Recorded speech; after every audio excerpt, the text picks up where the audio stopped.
It's RNG whether or not we're going to get Uber on the podcast. That's right. Oh my gosh.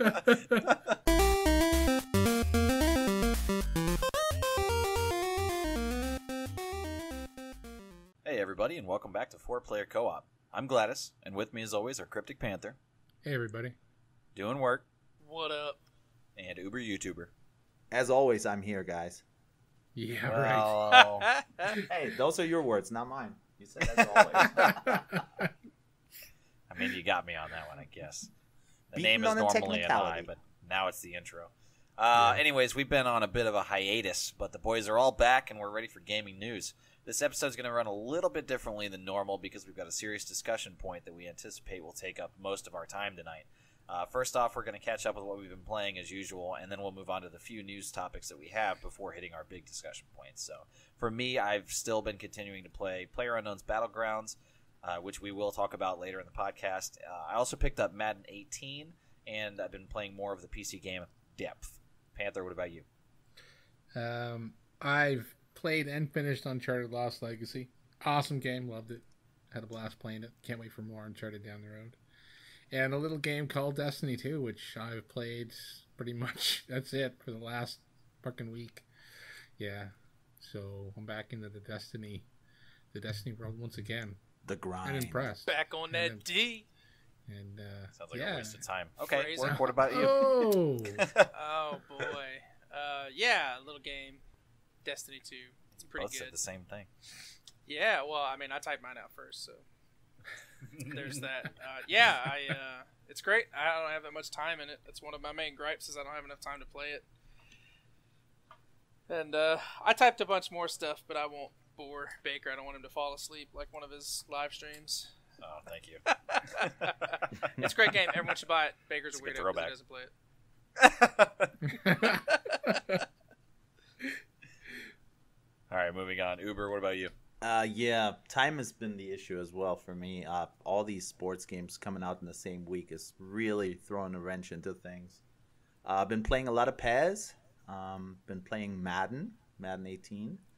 Been playing NBA Live 18 and NBA 2K18. So not much time on any of those games, but I've been enjoying them all. so you can say for the last week you've been doing nothing but playing with balls. That's very accurate. Very accurate. Yep. Yes. Yep. Lots of balls being tossed around. all Quick over the- question. How does NBA Live compare to 2K? Is it still garbage? Oh man, Oh, It Baker with is- the hard it hitters. is very different. It is very different, and kind of like PES and Usually in a FIFA. much worse way. Kind of like PES and FIFA. I play them for different reasons. Like I play a certain mode in live, and then I play 2K for different modes in their game. But I don't. They made huge strides. It's definitely not perfect. I'm not gonna lie and say it's you should get this over that. But at the same time, they made great strides. I think it's $40, so it's a lot cheaper. Than a full retail price. And I think they're on the right track. They're for sure on the right track. But I think they got a little ways to go still. So, yes, it's not as good as 2K. Well, you pop 2K and it just feels so polished. So polished. And when you play NBA Live, you do notice some deficiencies. I mean, you just do. But the thing is, though, I noticed I've been actually having a lot more fun, like playing the street mode on NBA Live than I have been on 2K. So it all depends what you're into and what you're trying to accomplish in the game. You know what I mean? Now, I've also done a lot of simming. Like I've been messing with the rosters and simming seasons to see what happens if I trade this guy for another guy. And you can't do any of that in NBA Live. Like there isn't much roster control you can mess around with and tinker with. So, it all depends what you're into really. But as far as the on-court gameplay, I do enjoy Live a lot. I do like it. Okay. I still don't. I wanted you to just say yes. It's not as good as 2K. But I don't think I'm gonna get you there. Surprise on You're a not- serious you're- discussion, guys. There it is. You're not either. You're not gonna with him. No.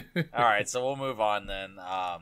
Gaming news. First off, we've only got a few topics here, so Panther, take away our first one. So, Monster Hunter Worlds will get free DLC. So, I'm familiar that Monster Hunter's been announced for PlayStation 4. And they've officially announced, this article is a little old, back before the 1st of September.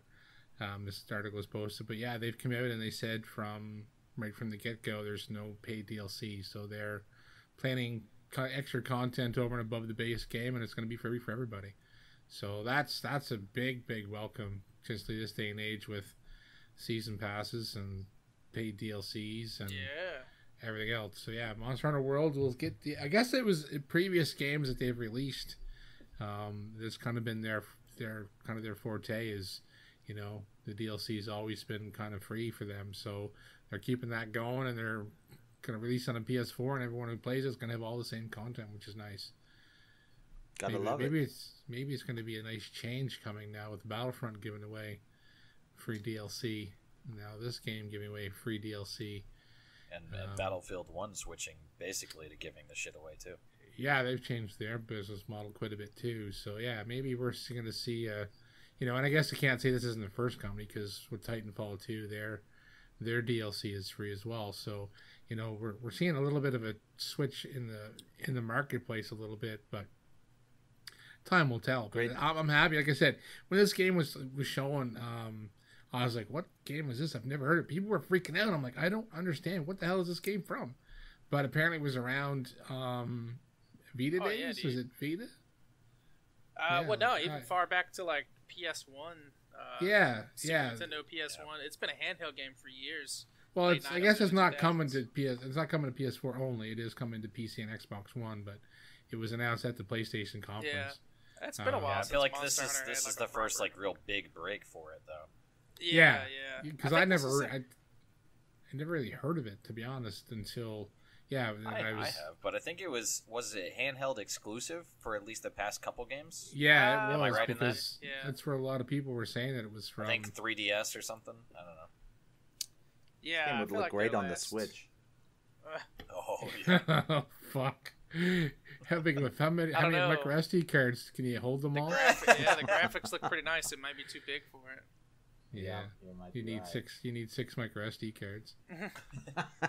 Which don't exist yet. You need an SD card hub. An officially licensed Nintendo SD hub.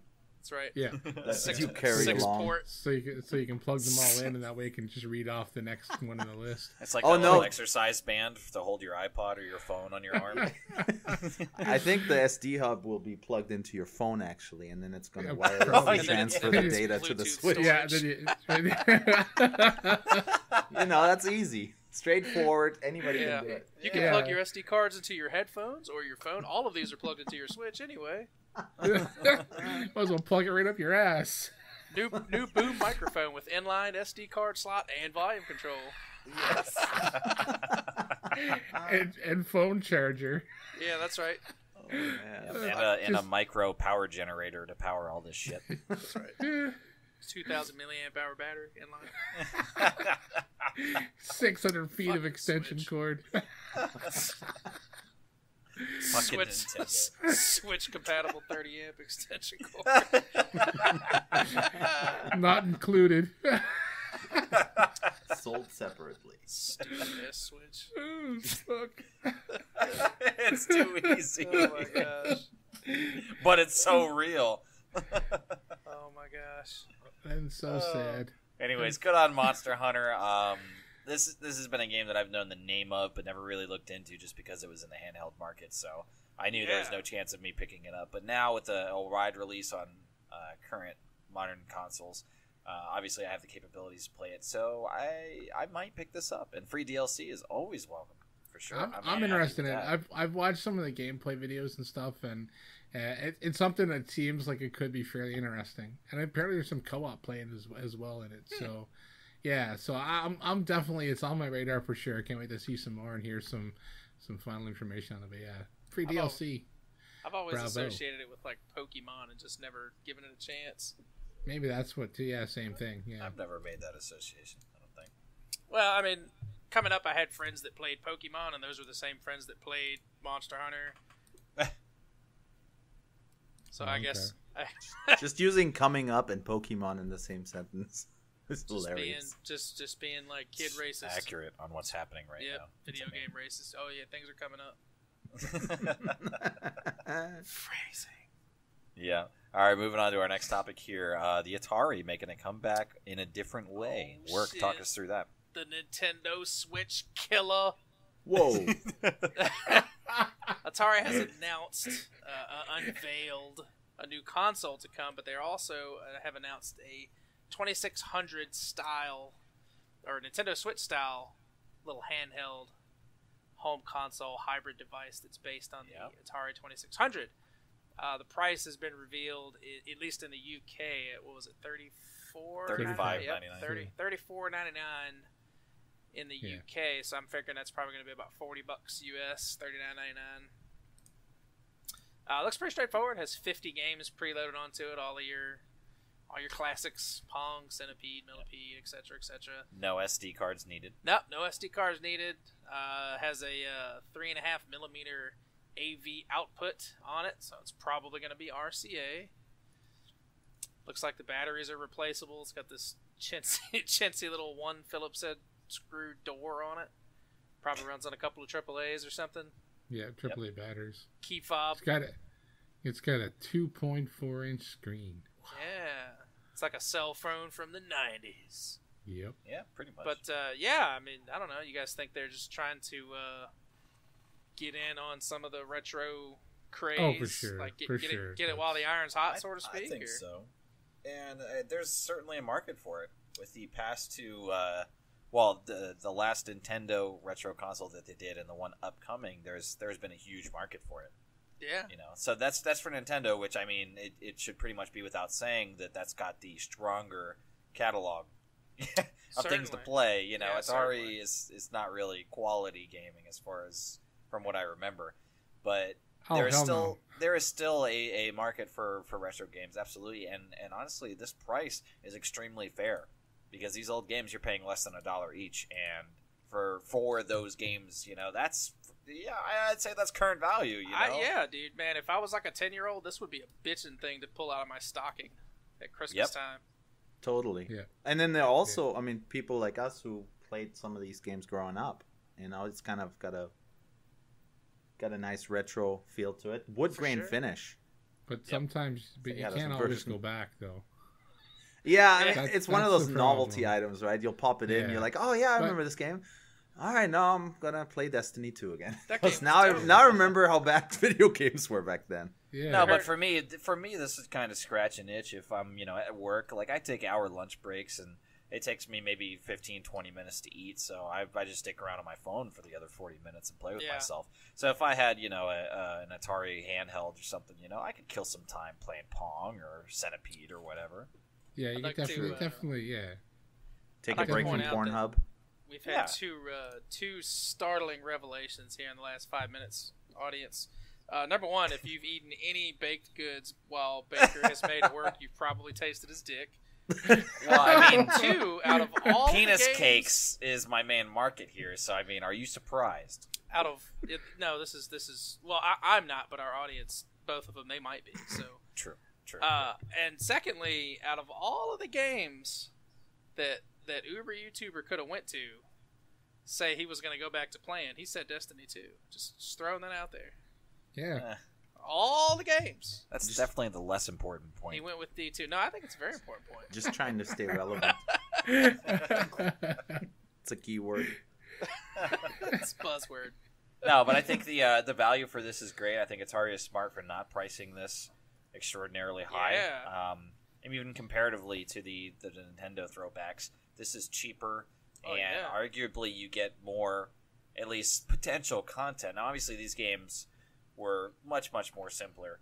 And again, as I already said, it should pretty much go without saying that Nintendo has the better quality products, but you get more games for the Atari. Now, again, they are less. Oh, for sure less. There's more options to play. You can kill more time with it, and for this amount of money, I don't really see anything that's as fair cheaply priced for this particular niche market. Yeah. Agreed. You don't feel ripped off buying that, I don't think. What, No, not at all. Now the question is how they're going to distribute it. Are they going to do a better job than Nintendo did with their little classic system? Right. I don't know that anybody could do worse. That's a good point. We're prepared to sell 100 of these, tripling what the Nintendo Switch's availability was at launch. Yeah. What do you guys think the ceiling is for a price on something like this? Like, what's the most you would even consider paying? What's your well, cutoff? right now I feel like they're about at my ceiling. Yeah. Because when this comes out, it's going to be what, 40 American, 45. Yeah. $85 Canadian. 40 is probably. I'd say it's 60. 60 would be the absolute max. Now you're going to like a retail copy of a current game. That would probably be the very high of the ceiling. I think See, now 35 is the limit for me. I wouldn't even at that. I mean, $35. I mean, how much would I actually use the fucking thing? That's my biggest gripe with these old school. Like, considering what the games that I play and the time I sink into some of the games I play, I don't have time to sit around and think around and play. And with my job, I don't take hour breaks. And, well, for me, this is actually something that I would think about getting for my daughter. Now she's only turning 3, in January, so she's not really like fully invested on sitting down and spending a lot of time on one particular thing. You know what I mean? But if I got something like this for her, this would be a nice little side present or something that she could spend some time with. It's simple, I don't have to worry about her getting on the internet or calling anybody by mistake or whatever, as opposed to giving her a phone or it's a nice change of pace for her from GTA 5, right? Yeah, exactly.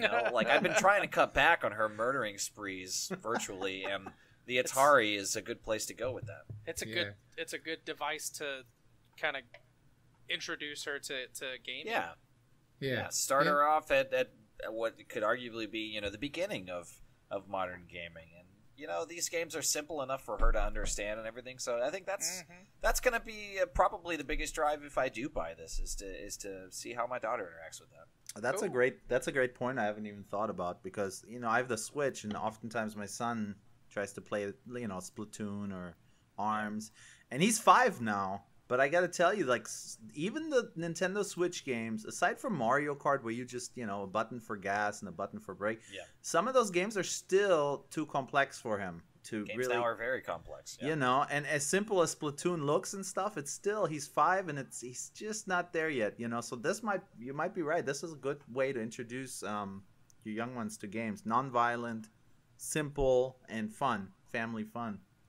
Yeah, and not connected to anything else, which is a lot of parents' concerns. It's not particularly mine, because, I don't know how much trouble she could even possibly get into right now if I handed her my phone, but, like, I'm not terribly concerned on it, but I know a lot of people are. Mm-hmm. Right. With giving kids access to either the internet or possibly, calling the police or whatever, or messing up something like my settings or switching something on my phone or possibly dropping it and breaking it. That's a big deal because phones are going for $1,000 now. So something like this, $35, something simple, something, kind of secluded from the rest of the internet and everything that she could still possibly have a lot of fun and really enjoy and like at her play level. This to me is a good value as a present for her. I think actually I might have just talked myself into it.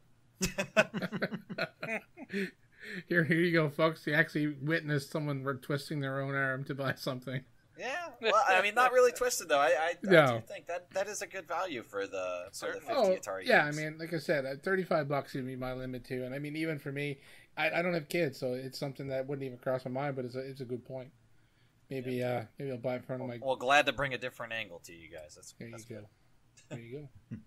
I wouldn't get this for my kids. Well, I mean, they're freshmen. One of them's a freshman and one of them's a junior in high school.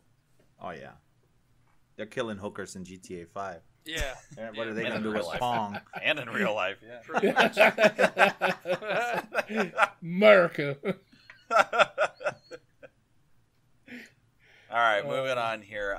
We're going to talk about PlayerUnknown's Battlegrounds, which is now a record-breaking game.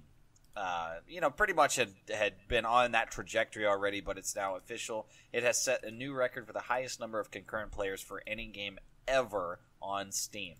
This is a really big deal. It's still in early access, and this is the most played game concurrently ever since crazy. Numbers have been tracked. Yeah, that is massive. Unbelievable. The total player count concurrently was 1,349,584 players, which passed the previous record held by Dota 2 at 1,291,328. So almost 60,000 players more. Yeah. Yep. Wow. That's Now I have yet to play it. I don't have a PC good enough to play it on, but explain to me this early access. Is it basically like a paid beta, or how does this work? Is it? Yes. But okay, so you buy the game. It's $30 on Steam right now. You buy the game, it gives you instant access to it. Now the game is still quote unquote on early access. So it's not full release right now, which means that it's still in development. It's active development. So there's changes being made. We had talked about in one of the past podcasts of them slowing down how often the updates are going to come out now, because it used to be, I think, every week. And now they're looking at every month or maybe even slightly slower. But it's coming out of its early access phase, and it's going to be releasing within the next few months as a full release, like completed. Now, will the price go up at that point, or will it? No. Well, for anybody and the price that you paid, the $29.99, that gives you the full release as well. You continue to play it. You don't have to buy it again. So you're not just buying in for just the beta or a lower price for the early access or anything like that. You're paying for the final product before the final product is here, because it's still in development. So it's kind of a foot forward from the gamer side to the developer, saying, I believe in what you're going to do, and here's my support already. And then you kind of can see how a game develops, which is a cool thing for a lot of people. I mean, myself included. So it's cool to see the improvements and where they've come since I've started playing. And when it goes to full release, I will have, all the experience of playing so many hours beforehand as well. So the price of the game may go up for new purchasers, though. I don't believe so. It's sold over 10 million copies right now. Right. Most games, though, this is probably going to be one of the few that probably won't, because of the amount of money they've already made off the game. Right. But I'm saying most games early access are usually sold at a discounted price. In other words, to help fund more production, right, more development. So then when the game finally launches, sometimes they go like, it was $20 for the access. Well, the full release is like $40 or $35. But this might be one of the few that may not, because of the fact of the amount they've already sold, versus some games early access don't have these kind of numbers even remotely close. Right. So I don't think that it will. I'm very confident that it's going to stay at $30, and it's also just about to come out on Xbox One. So, Uber, you might be able to play this sooner rather than later. Yeah. Fuck yeah. I will try that. That is one game I'll definitely want to try, because it looks really fun. Yeah. But I'm super interested in this early release stuff, because the day and age we live in now, and I kind of, you guys know I play a lot of sports games. That's kind of, you buy the sports game and then they continue developing it almost throughout the year, and they add content to it. Now, they don't call it an early release. They call it the full retail, but they do continue to work on it. It's just interesting to me that this is an early release, and 10 million copies? That's just a crazy amount of... Is this going to be one of those games that's just going to live forever? Like, Counter-Strike and like those kind of games that are just years and years? It may very well be, yes. There are a lot of... It's actually, for me, my first introduction to the specific genre, but there is now blowing up the genre of Battle Royale games. That's now a term that is used to describe a game, Battle Royale. And this is the one that kind of popularized it. H1Z1 is also technically, I think, a Battle Royale game. And Fortnite just released a standalone edition separate from their main game that is Fortnite Battle Royale. Yes. That does the same thing. Wow. I used to have a WWF Battle Royale video game on my Super Nintendo. So I would argue with you that that's where it all came from. I remember that. I used to smash people with Bret Hart. Oh my God, it's Uberyoutuber with a steel chair. Yes. My God, it's a bloodbath. My God. Although the greatest Uber, so have you played multiple wrestling games over the years? Or was that like the only one? I only played the ones in the WWF era. I played them all then, but I have not played like WWE 2K, none of those. No, but I did play like SummerSlam, and they used to have the. How about, did you have an N64? Did you play WCW versus NWO Revenge? Yes, I believe so. Slash the Gate greatest wrestling game of all time. Yes, I had so much fun with that. Oh my gosh. Yep. Yeah, the wrestling games used to be all. I guess WWE is awesome. I don't know. I haven't played it since the Nintendo days. Since they used to be separate. Like there was the Raw game, and then there was the SmackDown game, and I think the last one that was SmackDown exclusive with Brock Lesnar on the cover from like 2004 was the last one that I played. Damn. Mm-hmm.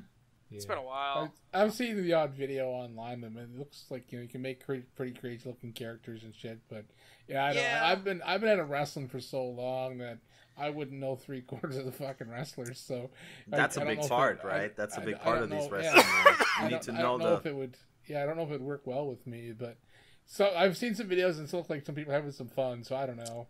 Yeah, that's about where I'm at with it. Yeah, that's the only problem. Yeah. So, anyways, back to PlayerUnknown's Battlegrounds. Yeah, the early access thing is, I think, different than how you described like the sports games, because the sports game release has a final product and it has all the features listed on the box and everything, and content is added usually in the form of, first off, the updates that are given to the game are bug fixes, and then they are added. Some type of DLC usually, or you can buy there's a lot of monetization in like packs and stuff like that, so they make a lot of money after market release, for those additions to the game. But in something like PlayerUnknown's Battlegrounds, they've been adding constantly weapons. I guess if you view it in a strict sense, it could be kind of like buying a game knowing it's going to improve over time and considering it free DLC. I mean, I guess technically you could call it that. Yeah. But when they release on early access, it's the statement that this is a work in progress. This is not final copy. So I guess it's more plain spoken in that way. It's a direct communication of, when you buy this product, know that not all features are going to be in the game at this point. Gotta appreciate that. Just the openness, I guess, because we've had plenty of games come out where we didn't know much about them. They came out and they were absolute shit. Yep. And the price point, $30, man. Shoot. Yeah. I mean, I see. I mean, granted, I haven't played it, but I see so many people having so much fun playing this game, streaming it, and just all these videos that come out of it. And man, $30 seems like a heck of a deal for a game that you're spending hundreds of hours on. Yeah, it really is. I think I've only got like 32 hours or something like that, but yeah, it's the first couple hours even are worth it, because I still play it, and if I crack the top 10 or even the top 20 and I'm getting down to the final spaces and knowing that all the action is coming to a head here and there's only a few of us left, like, man, my heart is just pounding. And I don't really get that from many games anymore. It is very intense. Yeah, it is. It's awesome. That's cool. I can't wait. So yeah, I definitely recommend it. So with it coming to Xbox One, that's going to be here first, and then they said later they are developing for PS4 as well. It's just not going to be anytime soon. It's got to hit final release, right? Because PlayStation doesn't do early access. The Xbox does that early access program, so that's the only reason why it's not on PS4 is because they're not doing the early access shit on there. So. Right. Now when they do hit it, it'll probably come to PS4 right then. So yeah, that is probably you're correct, I think, of what they're waiting for. But when it does come to PS4, I'm most likely going to buy it again, just because I feel more at home playing on console usually. So as long as it's translated in a good way, development-wise, to where it carries over successfully to a console experience, then yeah, I'm almost definitely going to buy it again. Yeah, I agree. I just need to get my damn PC built so I can fucking play it. You're almost there. The day after it comes live on PS4, and we're all going to be playing it there. Probably. That's what's going to happen. I'll play What's going to happen. Okay, cool. Awesome. All right, so Uber, talk to us about your baby and our bastard child, the Nintendo Switch. God, the Nintendo Switch. I have the NPD numbers for August here in front of me, and the Nintendo Switch was the best-selling console of August. And also, also the best-selling console in 4 out of the last 6 months since it's come out. So they're still selling. I think, but that's a Nintendo thing, man. Anything they put out, they're gonna sell like hotcakes. I feel like, and they don't, they're smart. They don't put their console up against a brand new Sony or Microsoft system, right? They don't all come out at the same time in the same month. That is true. So right now, the PS4, Xbox One have been out for a few years. It's a good time, right, to jump in when you have a console. I still play my Switch. I just took it on a trip to San Diego. It's perfect for when you're traveling. Light, easy to take along with you, even the base. As long as you don't want to play multiplayer, yeah. Right. So right. Do you have a special purse to put all your micro SD cards in? Well, now here's the thing though. They've released some games. I mean, NBA 2K is out for the Switch, which that's a AAA game that just came out. They also released there's a few other. FIFA's going to come out. So I'm a sports gamer, so that's going to be interesting. I'm going to enjoy playing some of those games. But the other thing I wanted to touch on here, according to this MPD article or the numbers, Madden is the #1 game selling in August. That makes sense. I think they usually do that. Yeah, they usually do one release. But the thing that really stood out to me, Grand Theft Auto 5, GTA 5, the #2 selling game in August 2017. That game up from July. Yes, if I'm not mistaken. It's actually it's not dying, rather it's gaining momentum still. Well, they just had more free content land online, so yes, that's why I'm sure that might be a draw. People may have rebought the game too, right? So there's an uptick, in sales. And then the other thing of note: 3 Nintendo Switch titles in the top 10 for August, with Splatoon 2, Mario Kart 8, and Legend of Zelda, obviously, that's still in there as well. So, Switch selling well, games are selling well. I like it. I like seeing that. I like seeing that the Nintendo Switch seems to be a hit amongst consumers. Well, you kind of glazed right over the #3 title, considering it's a PS4 exclusive. Oh yeah, I didn't even notice that. Who's Uncharted? It was He's got his Nintendo colored glasses on. That's I do. I had my Splatoon shades on. That's it. That's it. I look at this going. The other thing, Tom Clancy's Rainbow Six Siege is in the top 10. I'm not sure if Siege has seen extremely long legs. It's been very successful. Yes, I have a buddy who plays it, who lives by this game, who absolutely loves it. But I wonder, this is a recent turn of events where it's in the top 10, right? Did they have some kind of DLC come out recently? Don't follow the game. It's been out like 2 years, right? Or a year and a half? Yeah, I think it's one of the few examples in gaming that started off with slow sales and has only gained momentum like extremely positively over its long life cycle. Yes. Yeah. Very interesting stuff. Good for them, but I wasn't a huge fan of it. Siege, I tried it on that last, not this last free weekend, but the one prior to that. I gave it like an honest 2 or 3 match try, and I don't like it. It's not for me. Yeah. It's one of those games that when you become really good at it and you have a core group that you play with, I feel like it is a game that you just get hooked on. But it's not. Yeah, well, you can't just jump in and jump. It's tough to jump in. Yeah, I played the crap out of Rainbow Six Vegas too. I played the crap out of that game. That was a great game. And I played a lot of single player, I think it had a split screen co-op mode if I remember correctly. But I had a lot of time in offline mode to have the mechanics and to understand all the gadgets and how everything worked. And trying to jump into Siege without knowing any of that stuff or having the mechanics down and how the guns feel, You just get slaughtered, and that's no fun. It's just not fun. Agreed.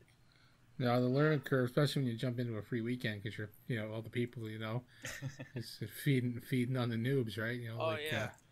Like the Christmas how we used to do that. I was just Yeah. about to say that. Yep, Christmas noobs for Battlefield. Noobs and Battlefield. Every year we could count on it. Yeah. My KD to actually be nice and high, usually for a day or two, until I learned how to shoot back. It's like, oh shit, guys, they found the R2 button. We're doomed. Yep, pretty much. Yep. So yeah, I guess woohoo for Switch, but Gonna be a nice transition here. how long do you anticipate?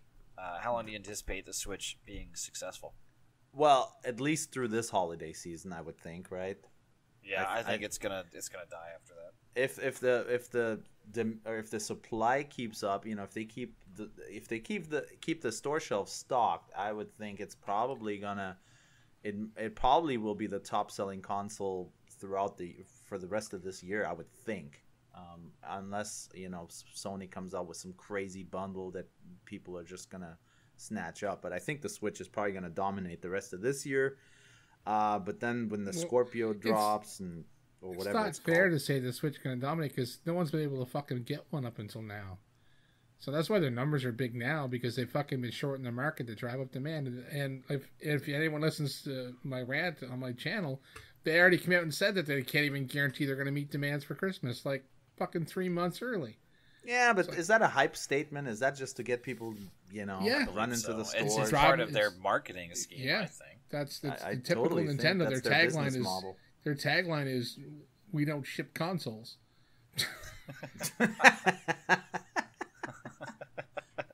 Is that confirmed? Is that official? I don't know. I'm pretty sure. I think Reggie's gonna announce it tomorrow. We'll have to reach out to Nintendo for comment. Yeah, they'll get right back to us. Yeah, for sure.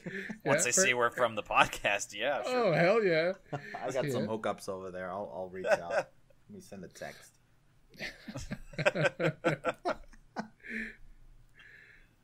Okay, all right. So we're all done with our gaming news topics here, halfway through the podcast, or at least the normal time for the podcast. So now moving on to our big topic.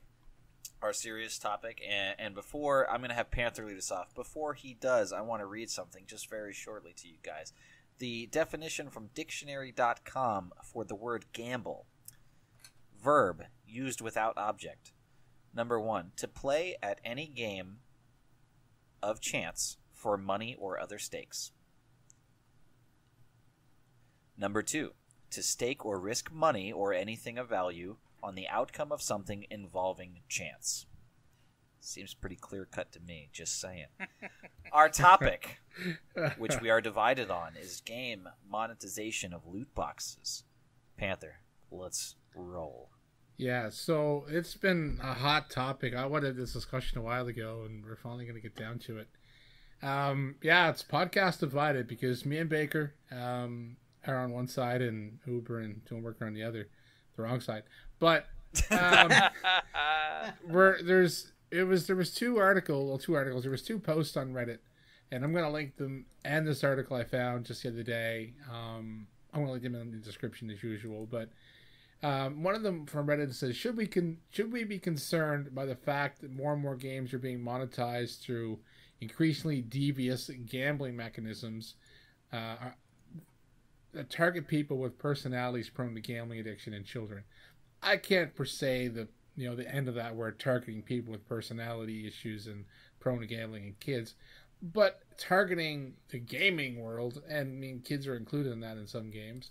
The other one was titled, I feel microtransactions isn't the right term to describe predatory gambling mechanisms being put into more and more games.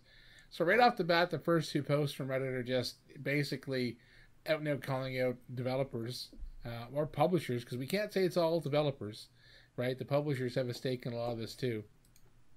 And then just the other day from the website Beyond Gaming, is it time we started referring to loot boxes as gambling? So 2 big posts on Reddit and one fairly lengthy article regarding it.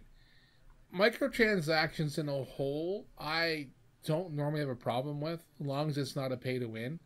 In other words, if you want to, spend money on a cosmetic item, and I mean, Destiny 2 has been, Shadergate has been a big topic if anyone's following that on Reddit, or YouTube or Twitter, or probably on fucking MySpace. The amount of people that freaked out about it. MySpace? Yeah. AOL, I heard an article on it too. But yeah, microtransactions, I'm going to talk about that for a quick second. If it's not pay to win, I don't have a problem with it. In other words, if I'm using my money to buy something in the game that, makes me automatically better, faster, stronger, more powerful than someone I'm playing against, that's wrong. If I'm using my money to buy something to make my uniform look different than Joe Blow down the street, that's fine. I don't got a problem with that. Well, what you're speaking of is a guaranteed outcome, though. Right, yes. Yeah. Directly. Okay. Right, exactly. I'm talking about you looking and you're buying, okay, I want to buy this colored shade, like Destiny 2, the shader. I want to buy this particular colored shader to make my character have red armor, pink armor, blue armor, whatever it is. Or my sparrow or my ship, whatever it is. But it's the microtransactions where it is buying something to jump level. I'm going to talk Battlefield on it because Battlefield had those shortcut kits. Yeah. In other words, where you could buy, you could buy all the unlocks without earning them in game. And I thought that to me is wrong because I buy the game, I jump through levels and earn the weapons, but some dude, some girl, some whatever can jump on, spend $20 or $5 and then have all the same weapons that I just grinded for, or I'm still grinding to get, but yet they have unlocked the better guns in the game by paying money. I don't believe that's fair and should be allowed. Then we're going to talk about actual loot box and gambling. Like microtransactions are one thing, but loot boxes to me is a separate thing altogether. Destiny has a bit of it, but there's no advantage to the microtransactions in Destiny. You can buy, I do believe, specific. I don't know. Maybe can you buy specific colored shaders? Do you know? I never looked into it because I'm not. I don't. No, really, I don't think so. I think you can just buy bright engrams right now, which right roll are into. Random. So the only thing you can buy some things. There is some things you can actually go in and use, like they call it silver, but it costs you actual money to buy silver. Right. In game, you can buy specific items. I don't have it up in front of me right now. I've been playing it, but I don't. I'm going into the microtransactions because I'm not spending money on it. But even that, like you're spending money, you're only getting cosmetic items. Yes, it's still kind of gambling, but you're only getting cosmetic items, which, to me is still, if I'm going to spend actual money and I want certain items, I should be able to specifically buy them, especially cosmetics. They shouldn't be a gamble. But the thing that really kicked off a lot of this loot box talk is Shadow of War, which I have canceled my pre-order. Wow. Yeah. I canceled my pre-order on it. The two things that kind of bothered me was the fact that loot boxes, I'm like, oh, whatever, I don't spend real money on in-game stuff.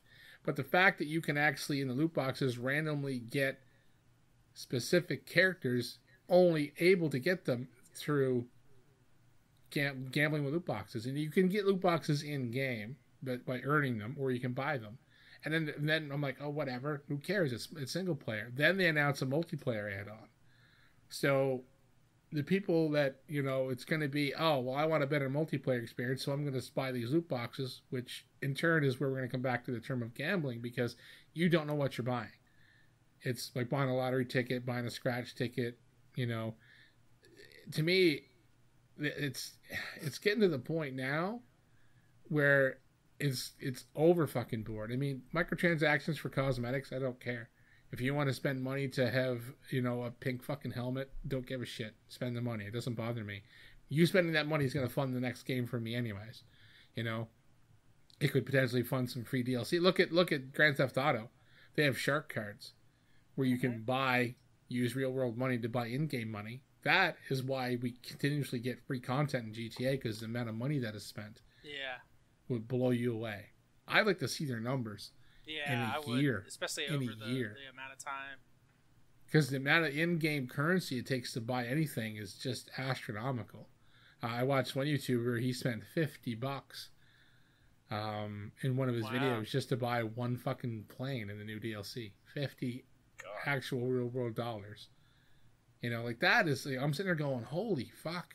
But see, he doesn't play it other than he just plays the DLC, fucks around, makes a few videos here and there. Like some people, that's all they do is grind for money. So I don't know. Is that pay to win in an online game where you can go and just buy all the best stuff? Is that still pay to win? If it's changing game mechanics or giving you an advantage, I mean, for me, the single easy response is: does it give you an advantage over other players? Can you buy an advantage? Yes. If the answer is yes, sure, yeah, then I'm against it. Yeah. So I mean, you're talking about having C4 versus not having C4. Yeah. Right. Or something, something along those lines. Yeah. Being but able the to thing get an is, assault but the rifle thing versus is, Uzi or something. But the thing is, the online multiplayer for GTA isn't the competitive part. Right, yeah. The free roaming, right? So like the free roaming is where you're getting just trolled on and smacked on by other players that have the money to buy all the C4. Doesn't affect the actual missions because, you don't play with randoms in missions. You play with, you can, but you play with your friends in the missions. So right, yeah, technically it's not a competitive online environment. So that's a little different, I guess, when you really break it down.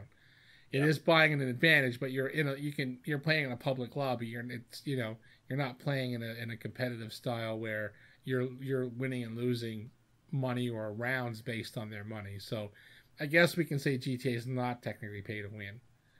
Technically. No, because GTA isn't competitive. I think that's the crucial difference. Yeah. Okay. Right. So we'll go back and we'll say okay, we'll talk about we'll use something fairly relevant. We'll say Destiny 2.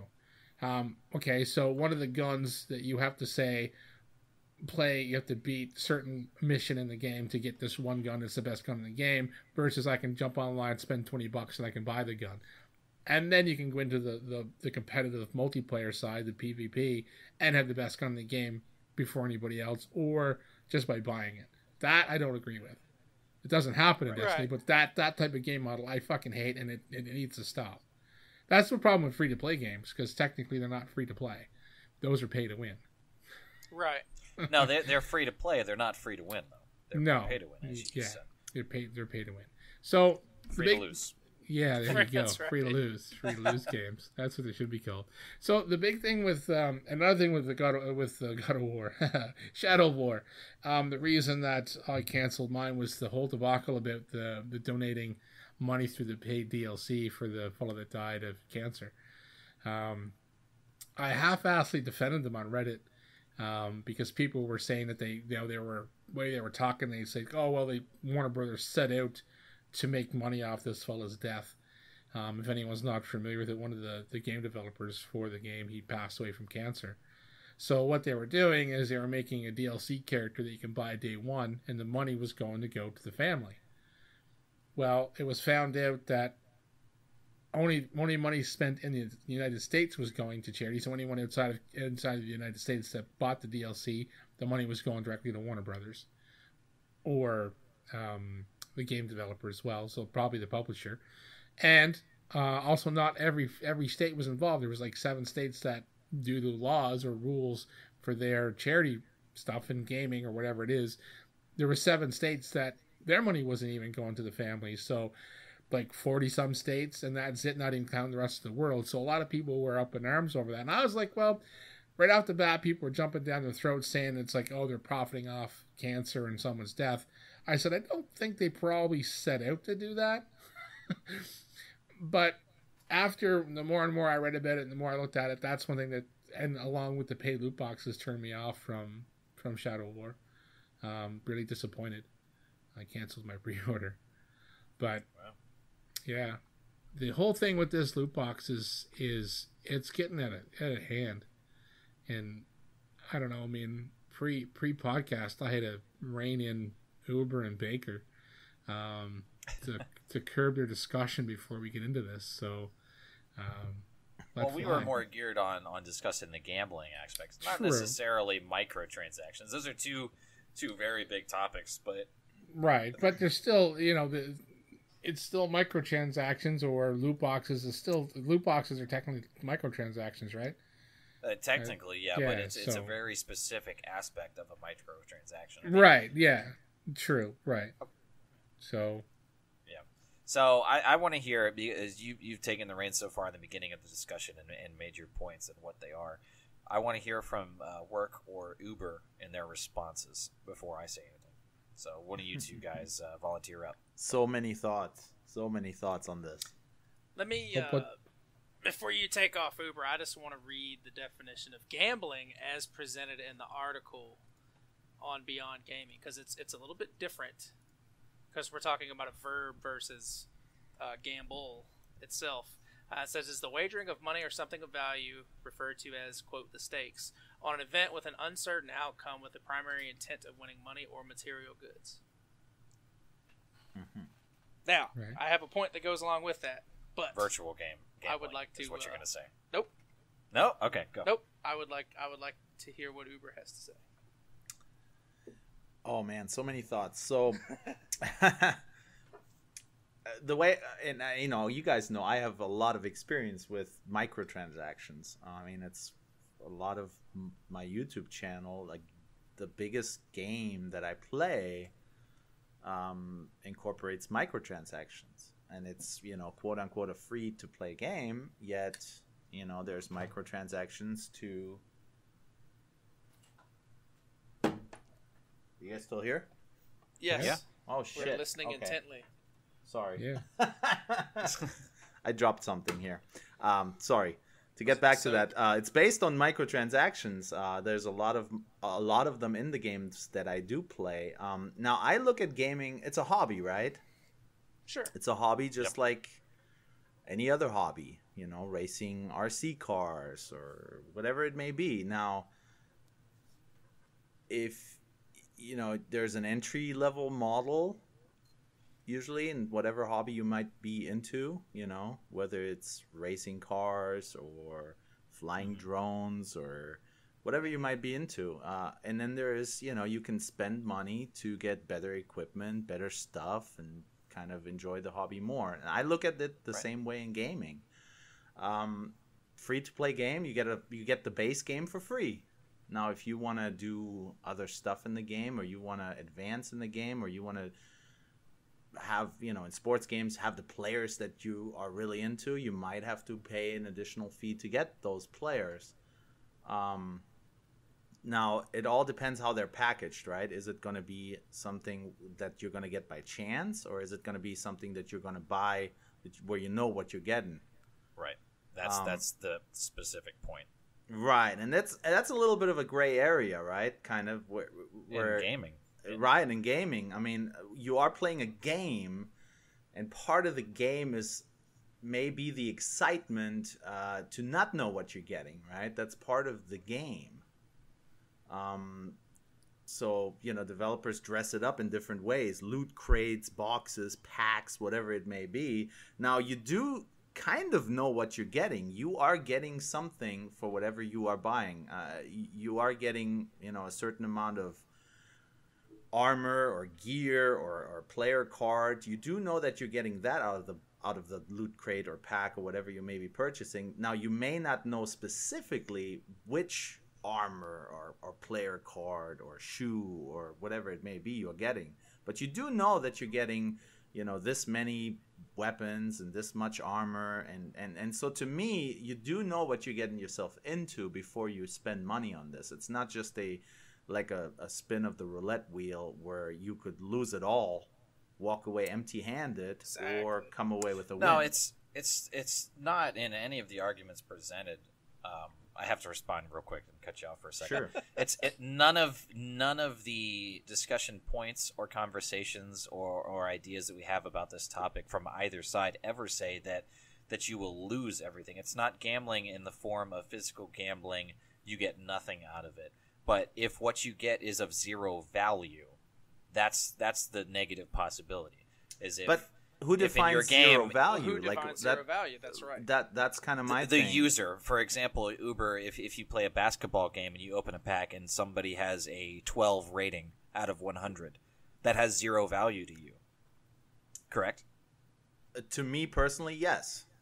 Okay. Well, to anybody, objectively, you could say anybody would agree that in a game where ratings matter, in a basketball game or in a sports game, a higher rating is a better player.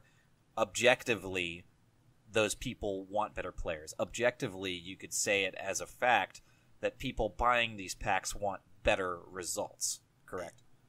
For sure.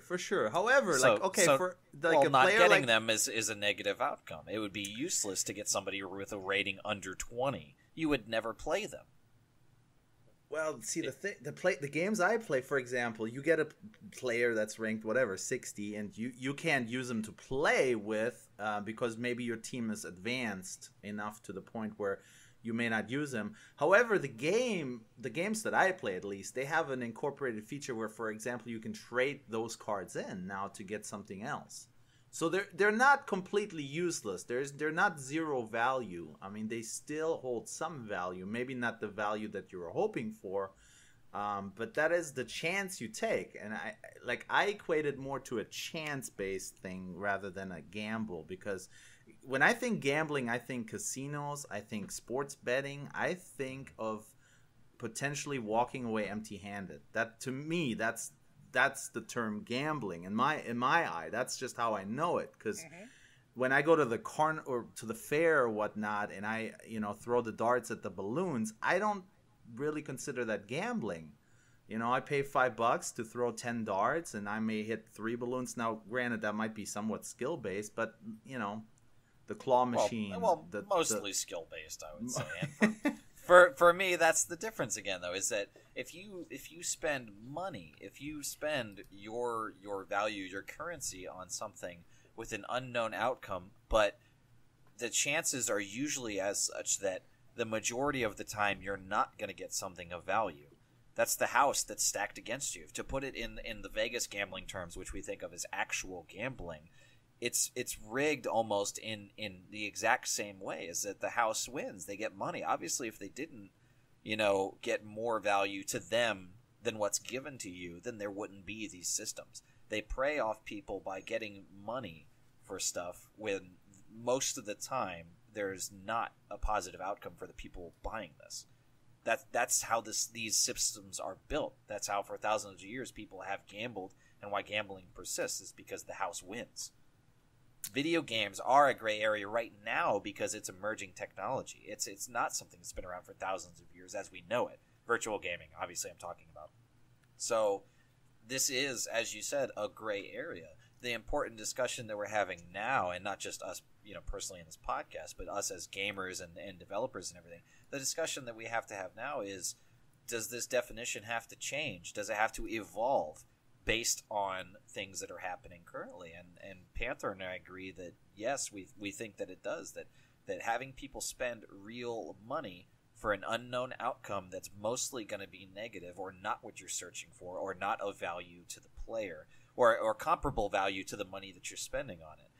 If that is what's happening, and Panther and I agree that's what it is, then it needs to be labeled as gambling. Now, here's the thing, though. How do the developers know at what stage you are in the game? Or is it their job to know this? Now, if you just bought a game brand new off the street and you throw $20 on some loot crates, a lot of the stuff in those loot crates may very well be of value to you at that stage in the game. Now, granted, if you've played 100 hours of this game, you've leveled your character up to the max, and there's only a specific small amount of content you could possibly pull from these loot crates, then 90% of the other stuff you're pulling is going to be crap to you. But is it really the gaming companies and developers' job to know at what stage you are in the game and to hold your hand to knowing when you should spend money on some extra stuff and when you shouldn't? No, I don't think so at all. And the important distinction is to think of how developers have handled this. They handle it in a way to where they market something as exclusive or extremely rare or extremely challenging to get through normal play. So either you can't get it by playing the normal game, which means it's an exclusive item based on this chance, or it's an item that you can only get end game or by beating something that's extremely challenging. None of the items that they advertise as you could get this thing is ever something that's easy peasy. You know what I mean? Something that's unlockable on the first level or through a very easy challenge, you know, do 5 jumps over or hurdles over a fence or something in a game. Like it's always something that they believe has value to the gamer. They are marketing something of value. That's their bait almost to getting people to buy this. So developers have handled this question. They're already doing it. They're giving you something that would either be too challenging to kind of take away the incentive of trying to get it yourself and saying, oh, here, this would be the easy way. Just give us a little bit more money. They're already handling that question. No, they're not tracking your progress because that's not important to them. What's important to them as a business is to make money, and how they do that is to incentivize how much easier it would be to give, or how much, you know, you could just go ahead and outright buy this for a little bit extra money instead of grinding and spending so many hours or having to beat this boss that's super challenging or something like that. They've already handled that question. And the answer for them is money, money, money. Yeah, I mean, you're paying for a shortcut maybe, but also, you know, to me, I always go back to there's a base model, and then you want your Camry with hubcaps, or you want wheels and navigation on that thing, you're going to have to spend extra money on that. Right, yeah, but you're talking about specific outcomes, which you can't guarantee through the game. Well, that's again. So if we move past buying a specific thing, we're talking of just RNG based chance. See, the thing is, let's try to stick to that. If you're talking loot crates and stuff in any game, and you're paying real money for a loot crate to win, the loot crate's better level by your character. Like in Destiny, and D1, if you did your character and you put the best gear on when you turned in an engram to decrypt it, just find out what it is. That was the thing, is you have your best gear on because it was always your highest level was going to be a little bit better guarantee to get something. Well, these engrams were just earned in game. You couldn't buy them. So in Destiny 2, they've changed it where you don't have to have your best gear on, but it does still reflect off your level, because the earlier stuff you get in the game is not, like, you know, the most powerful, because those stuff happens later in the game. So any game that has loot crates that has a leveling system, those loot crates better fucking produce shit per level. You shouldn't log in as a day 1 character level 4, run around and unlock a sword that's a level 100 can't even fucking get. Like, that's the thing. If their RNG is still based on level, you're going to spend money day 1 and you're only going to get the shit that you should be getting day 1. So you're fucking throwing money at the screen for no reason. Like, unless they state that said you can unlock, you can, you know, and say, we'll take Shadow of War day 1. You can't get this level 50 sword unless you're level 50. But day 1, if you buy loot crates, you have a chance of winning a level 50 sword. Can you wield it? That's the thing. Like, can you right? I'm saying, can you put it on your character, and can you use it? Well, what the fuck? That's what he's saying. No, is right. That's the thing. Yeah, you can unlock a level 50. Yes, right. But it does you no good until you're there. Exactly. So why are you bothering spending money on it? Like, that's a lot of. Well, yeah, but that's a different. Well, discussion. Okay. What if you can wield it? Well, if you can, that's different. Yeah, that's different. Right. So you're turning into a gambling situation and a pay to win right off the bat. And if it's a single player game, that's what a lot of people are the bigger upset point is all of a sudden these loot crates you can buy, you can get special ogres and everything else, and then all of a sudden now it's got multiplayer aspect. I'm thinking the game wasn't delayed due to development issues. I'm thinking they were trying to figure out a way to make more fucking money off it. And these loot crates all of a sudden were announced after the delay. They weren't announced until after they talked about the game being delayed 3 months. But, you know, that's the universe we live in now. Like, I feel like people are bitching about the microtransaction, yet they are applauding the free DLC that the games are producing. Well, what is funding that? Like, it's almost, you need it. You need it in today's game. Here's the thing. These the publishers that spend tens of millions of dollars on advertising don't need to. That's the problem, is they're spending way too much on certain aspects of the game. We don't need $10 million in fucking advertising.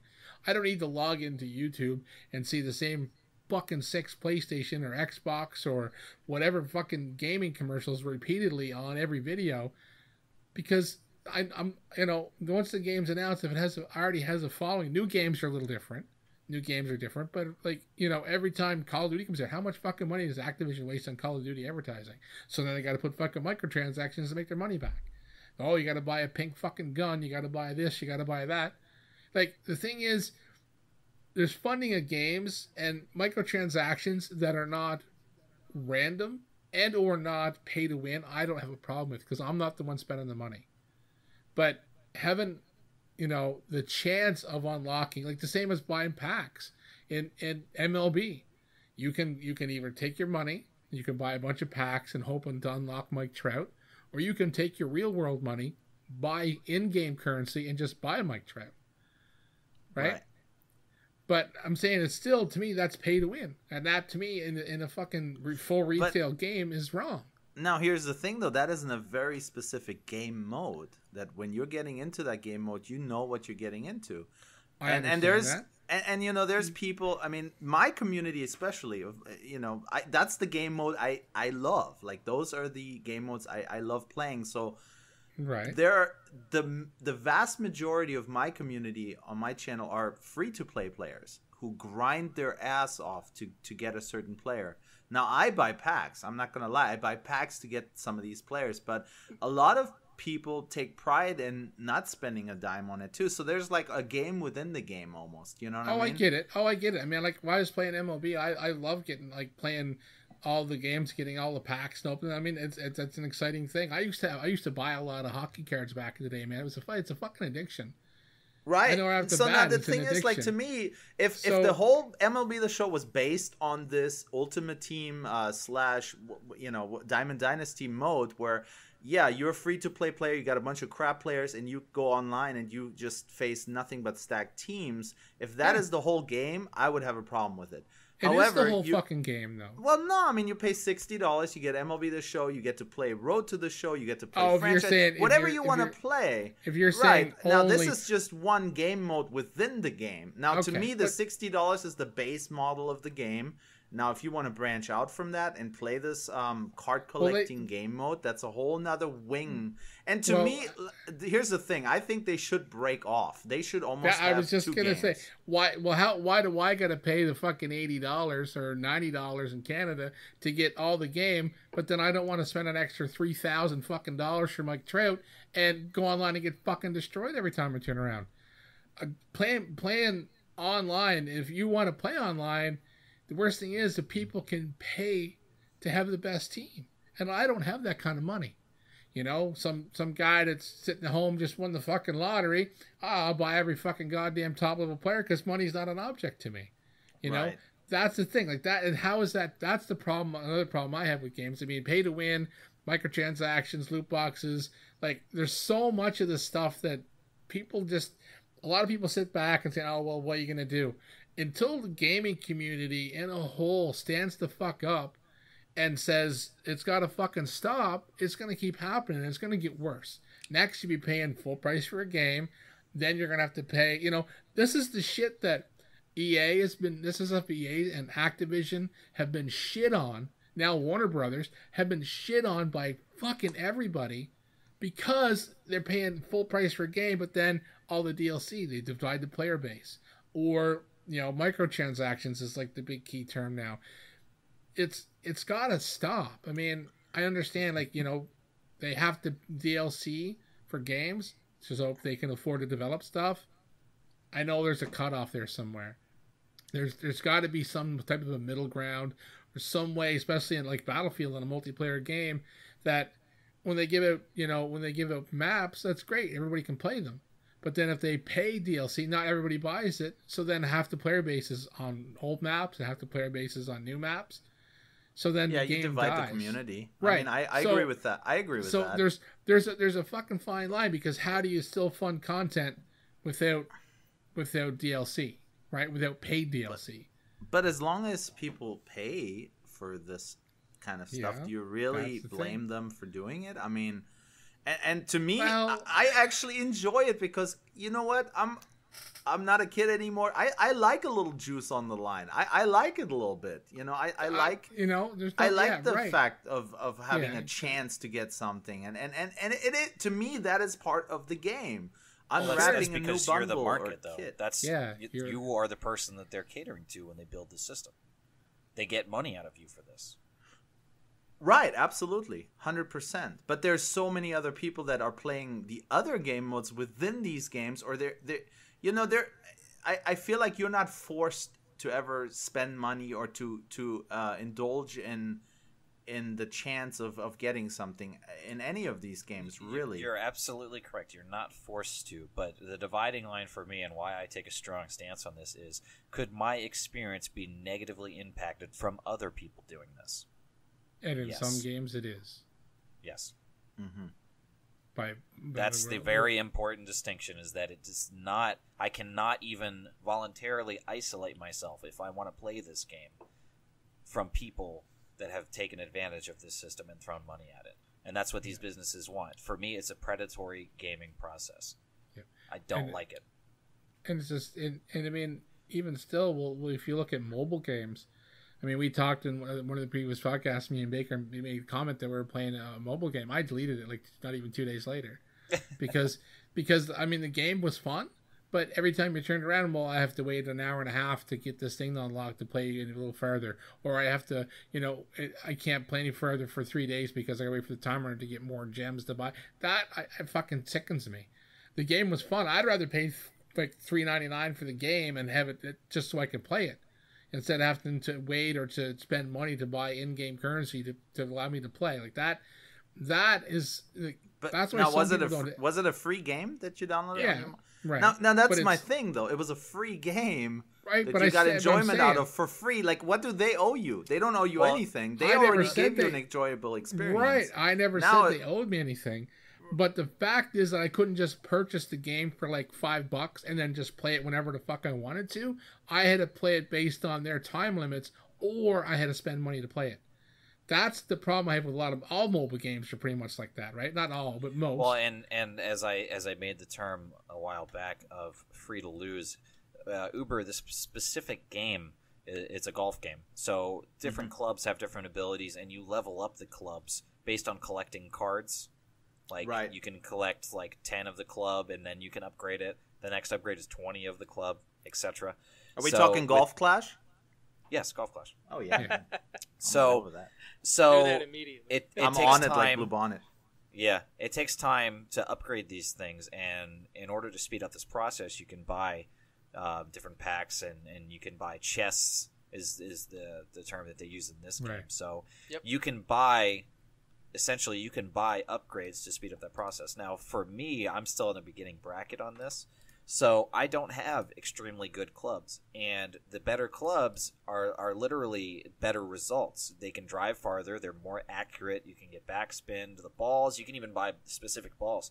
So, for me, it's great that I can buy balls because, personally, I don't have any. But we know that. No, the phrasing. the stats are better, that you can spend money and get better stuff, and it's a purely competitive game. There's no single player. It's only person versus person.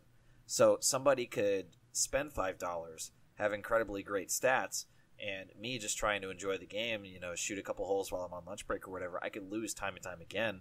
And you have to put down coins in order to play. It's not just you can play forever and into infinity. So if you run out of coins, you can't play the game anymore. If you lose matches, you lose coins. So people beating you from spending money will ruin your game experience. Exactly. Literally translate to exactly that. So that's an extreme, version of the conversation that we're having. Before we go any further, though, Work has been incredibly patient. It's been at least 15 minutes. I want to hear from him. Yes. So respond to something. Aside from the last thing that I just heard, I have heard very few to no situations where people spending money actually makes the game more enjoyable for them and less enjoyable for other people, or is a pay-to-win advantage. Now, Golf Clash, I play Clash Royale, which is from the same people. It's all Supercell, and That I will give you that in spades. That is pay to win all day long, but they don't shy away from it. It is what it is. So let's take. There's 2, maybe 3 conversations that we're actually having here. Yeah. If we get to a point where the norm is spending money makes the game easier for you and harder for the people you're playing against, we have a problem. But we're not there. That's not the norm. Not right now. I would say we're on the cusp of it. I would certain say we're games. not. Certain games. But see, certain games is not the norm. No. 1% is not 100%. 10% is not 100%. So let's take 2 hugely popular games right now. Overwatch. Overwatch has loot crates. You can earn them by playing the game, or you can buy them. It is purely cosmetic. Purely cosmetic. There are no weapons you can grind off and get a gold gun, but it still shoots the same bullets at the same rate. They do the same damage, etc., etc. Destiny. You can buy bright engrams. Bright engrams can contain armor, but that armor is level 3, like the lowest level that you can equip. You have to infuse it with stuff that you have earned from playing the game to make it even viable. And it's not exclusive armor.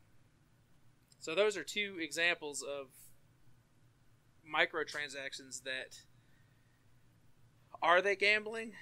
Maybe. It depends on what your definition is, because the definition that you read, absolutely. The definition that I read, not necessarily, because I know that I'm getting something when I buy that engram. I know I'm going to get something.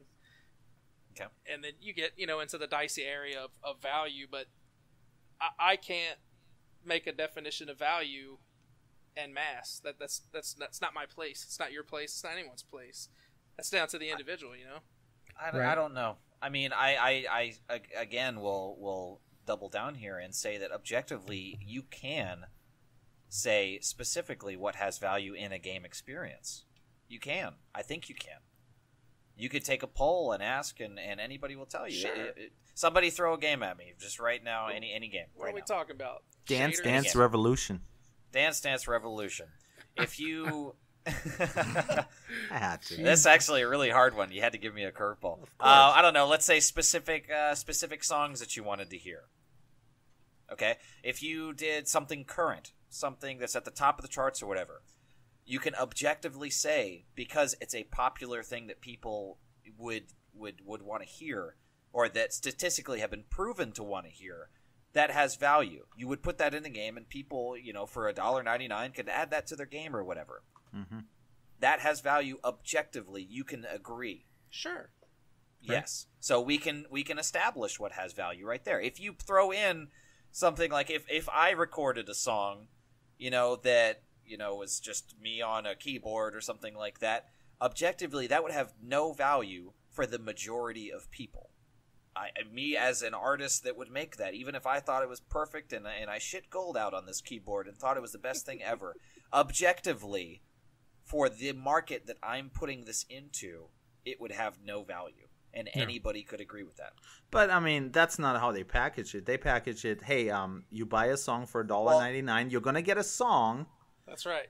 And with a chance of getting, like, the newest Bruno Mars track or whatever. I'm not talking, in this specific example, I'm not talking gambling. I'm talking putting value into a microtransaction. Okay. Right, but and Work said that we can't determine a value, and I disagree with that. The definition that you used earlier includes the word value, so it's still the same. I'm looking for. Okay, but we can't. The four of us can't agree that you can determine value, though. To me, it all depends on where you are in the game, who you are. Myself, but I don't speak for anyone else.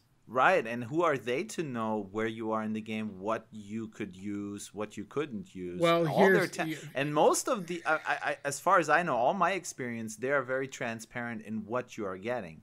All the games I play, the sports games and stuff, they'll say you're buying this pack for this many coins or cash or whatever. You're getting this many gold players, this many elite players, this many silver players. Right there. Let me stop you and point out they are determining value exactly right there by having different tiers of players. That's the value. So you can't tell me there's no value, or you can't define it. They're doing. I'm telling you, they're doing it in the business practices Absolutely. every day. But how do they know if a gold player is of any value to you or not? Like that's my whole point. They're telling you exactly what you're going to get in this pack. Yeah, but if you're talking individual, then it's on the individual. But in the mass, though, there's a value on the item, good or bad. Let's keep it as simple as possible. For the majority of people, you can determine value. Can we agree to that definition? Yes, I can. I'll give you that. Yeah, that's a struggle. It doesn't really change. It doesn't really change anything though. Well, see, right? No, it does, because to move the conversation on, because I want to establish some type of agreement before we get anywhere else. So, can we tentatively agree that for the majority of people, the developers, the people creating the game, can establish value? Yes, I agree. Developers, silence from the other side. Developers, yes, because they are programming the content. Right. And they know what's going to be of value to the player, right? I cannot determine that value because that's not. Well, yeah, right. They can. The people creating the content can artificially create the value. Absolutely. That's what I'm saying. Absolutely, I'll give you that. But that's not what you said. That's not what you said. I just said that. Just now, yeah. But before, you did say that. Well, my definition is narrowing to get an agreement out of you now. Right. But there's a value. There's a value in everything. Because I tell you right now, if you we'll take the whole thing with like CS:GO where you can like sell fucking gun skins and shit. There's a value placed on those, and the community places values on those. Sure. The community do you know how the community does though? So like the community tells you what's the hottest new skin on that weapon. Like so it's the consumer that decides. Right. Really they're putting value on it. So you guys argue that you can't put value on stuff, but then you can. It's the same as in MLB The Show. The cards go on the market. Yep. Yeah, the cards go on the market that people put a value of stubs, which is in-game currency. They put a value on the resale of that item. So you can put. So both the developers and the community are both putting value on things. Right. So again, I don't understand how you guys can say we don't put value. But I agree with that. But you're sitting there. But you're sitting in your chair, not saying that this thing is worth $2 to me. That's worth $2 to you, no matter what you say. You're saying that you can't sit there and personally define the value for the masses, but the masses can define the value for you, though. Correct. That's the back and forth. The point that we're getting stuck on is perspective. Yeah. Right. Totally. Because a $2 card to me or a $2 skin to me may be, the coolest skin for somebody else at a different stage in their progression. Yep. Right. Exactly. So what I've been trying to get us to is to kind of take out perspective and look at this as objectively as we can. And that's why I keep using that in my arguments is objectively, can we say this? Can we say that? Whatever. So, again, objectively, from the consumer and from the developer side, we can agree value is being established. Yes. I'm not asking you guys if you personally can establish value for every item or every transaction, but objectively, value is being established. Yes. Objectively, I'm about to whip my wife's ass, but that's another story. All right. Yeah, I'll give you that. Okay. So we have the foundation here agreed upon. Right. The problem and where we deviate is the value of these things or items of higher value have no guarantee when you're spending real money for these loot boxes and everything. And that's where Panther and I say we want this practice to stop, and you guys don't. Are we correct in saying that? No, you're not. I have not said that I don't want it to stop. I have never said that. But you don't think it's gambling? I do not. Not in the purest. And see, we've listened to two different definitions of gamble and gambling. And now I'm going to use your word against you. Objectively, when you ask someone about gambling, the first thing that comes to their head is like probably a card game, a slot machine, a roulette wheel where they plunk down money and they make a bet, and they're either coming away with something or nothing. Right. Money involved in a game of chance. Yes. In all of these cases, you are coming away with something. And not only are you coming away with something, but they are telling you this is the pool from which your something will come. It could be one of these items. So you can look at it and go, I don't want any of that stuff, and not pay. Or you can go, I really want item number 5, and I'll play this game until I get item number 5. But I know that at some point, I'm going to get item number 5. There's no guarantee, though. Sure there is. No, there's not. Well, no, because your definition of gambling, as you just pointed out, was Vegas stakes. Right.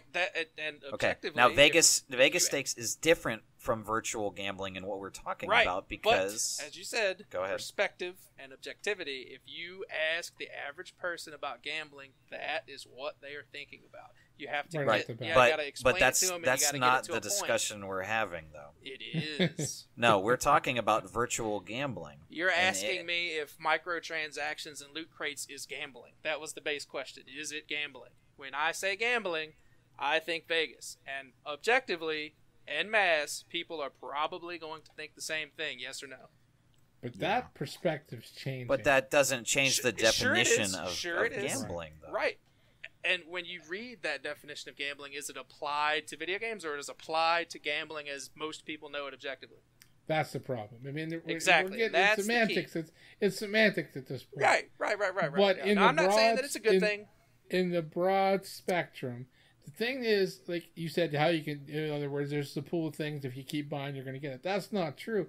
How many times did you turn an engram into Destiny last year and not get a fucking Galahad? I didn't buy that engram. I didn't. No, buy that I know engram. you didn't. Right, I know you didn't. And it makes a difference. Right. Okay.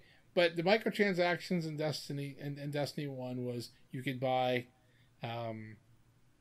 dance moves and emotes, they called them, or whatever. You could buy those. You knew what you were buying. That's not gambling. Right. A loot crate is gambling. You don't know what it's going to be. And we'll go back to MLB.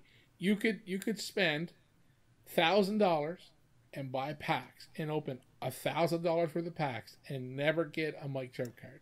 Are you certain? Are you certain that at some point statistically, yes? No, and I'm gonna challenge you here because I don't know if you guys ever got into it. I don't think you did, but Smite has a loot crate or chest system in which they give out skins, and every time you buy a chest, you get whatever's in that chest, and whatever item you get is pulled. If you buy it again, you won't get a dupe. That's what I'm driving at. They make sure that you don't get a duplicate. Right. That's one thing. That's not too bad. If there's a pool of 10 items, that is not the widespread practice. No, right. That's how it is in some games, and that's why I say if you buy enough of them, you're going to get what you want because you'll have everything. That's in that specific game. Is it perfect? No. In MLB, I've not bought a pack, but I've earned a pack in game and got the same card in the fucking same pack. Both fucking low-level pieces of shit cards that no one ever want. That's the problem. You could literally you could buy $1 million worth of packs and never get the cards you want because it's all RNG completely. From day one, I could open the first pack and get like fucking 2 Mike Joe cards. I could open every pack. I could play the game for 16 years and never get a fucking Mike Joe card because it's all RNG. It's completely random. In that one and that's the problem I have is you can buy those packs. You don't have to, and that's fine. And I mean that's fine. And I mean the same with building, like I said, the online multiplayer games or online competitive style games like I don't know, Madden doesn't have an online. Yeah, Madden does. Can you buy you can build a team with real money, can you not in Madden? I believe so. Ultimate Team. Yeah.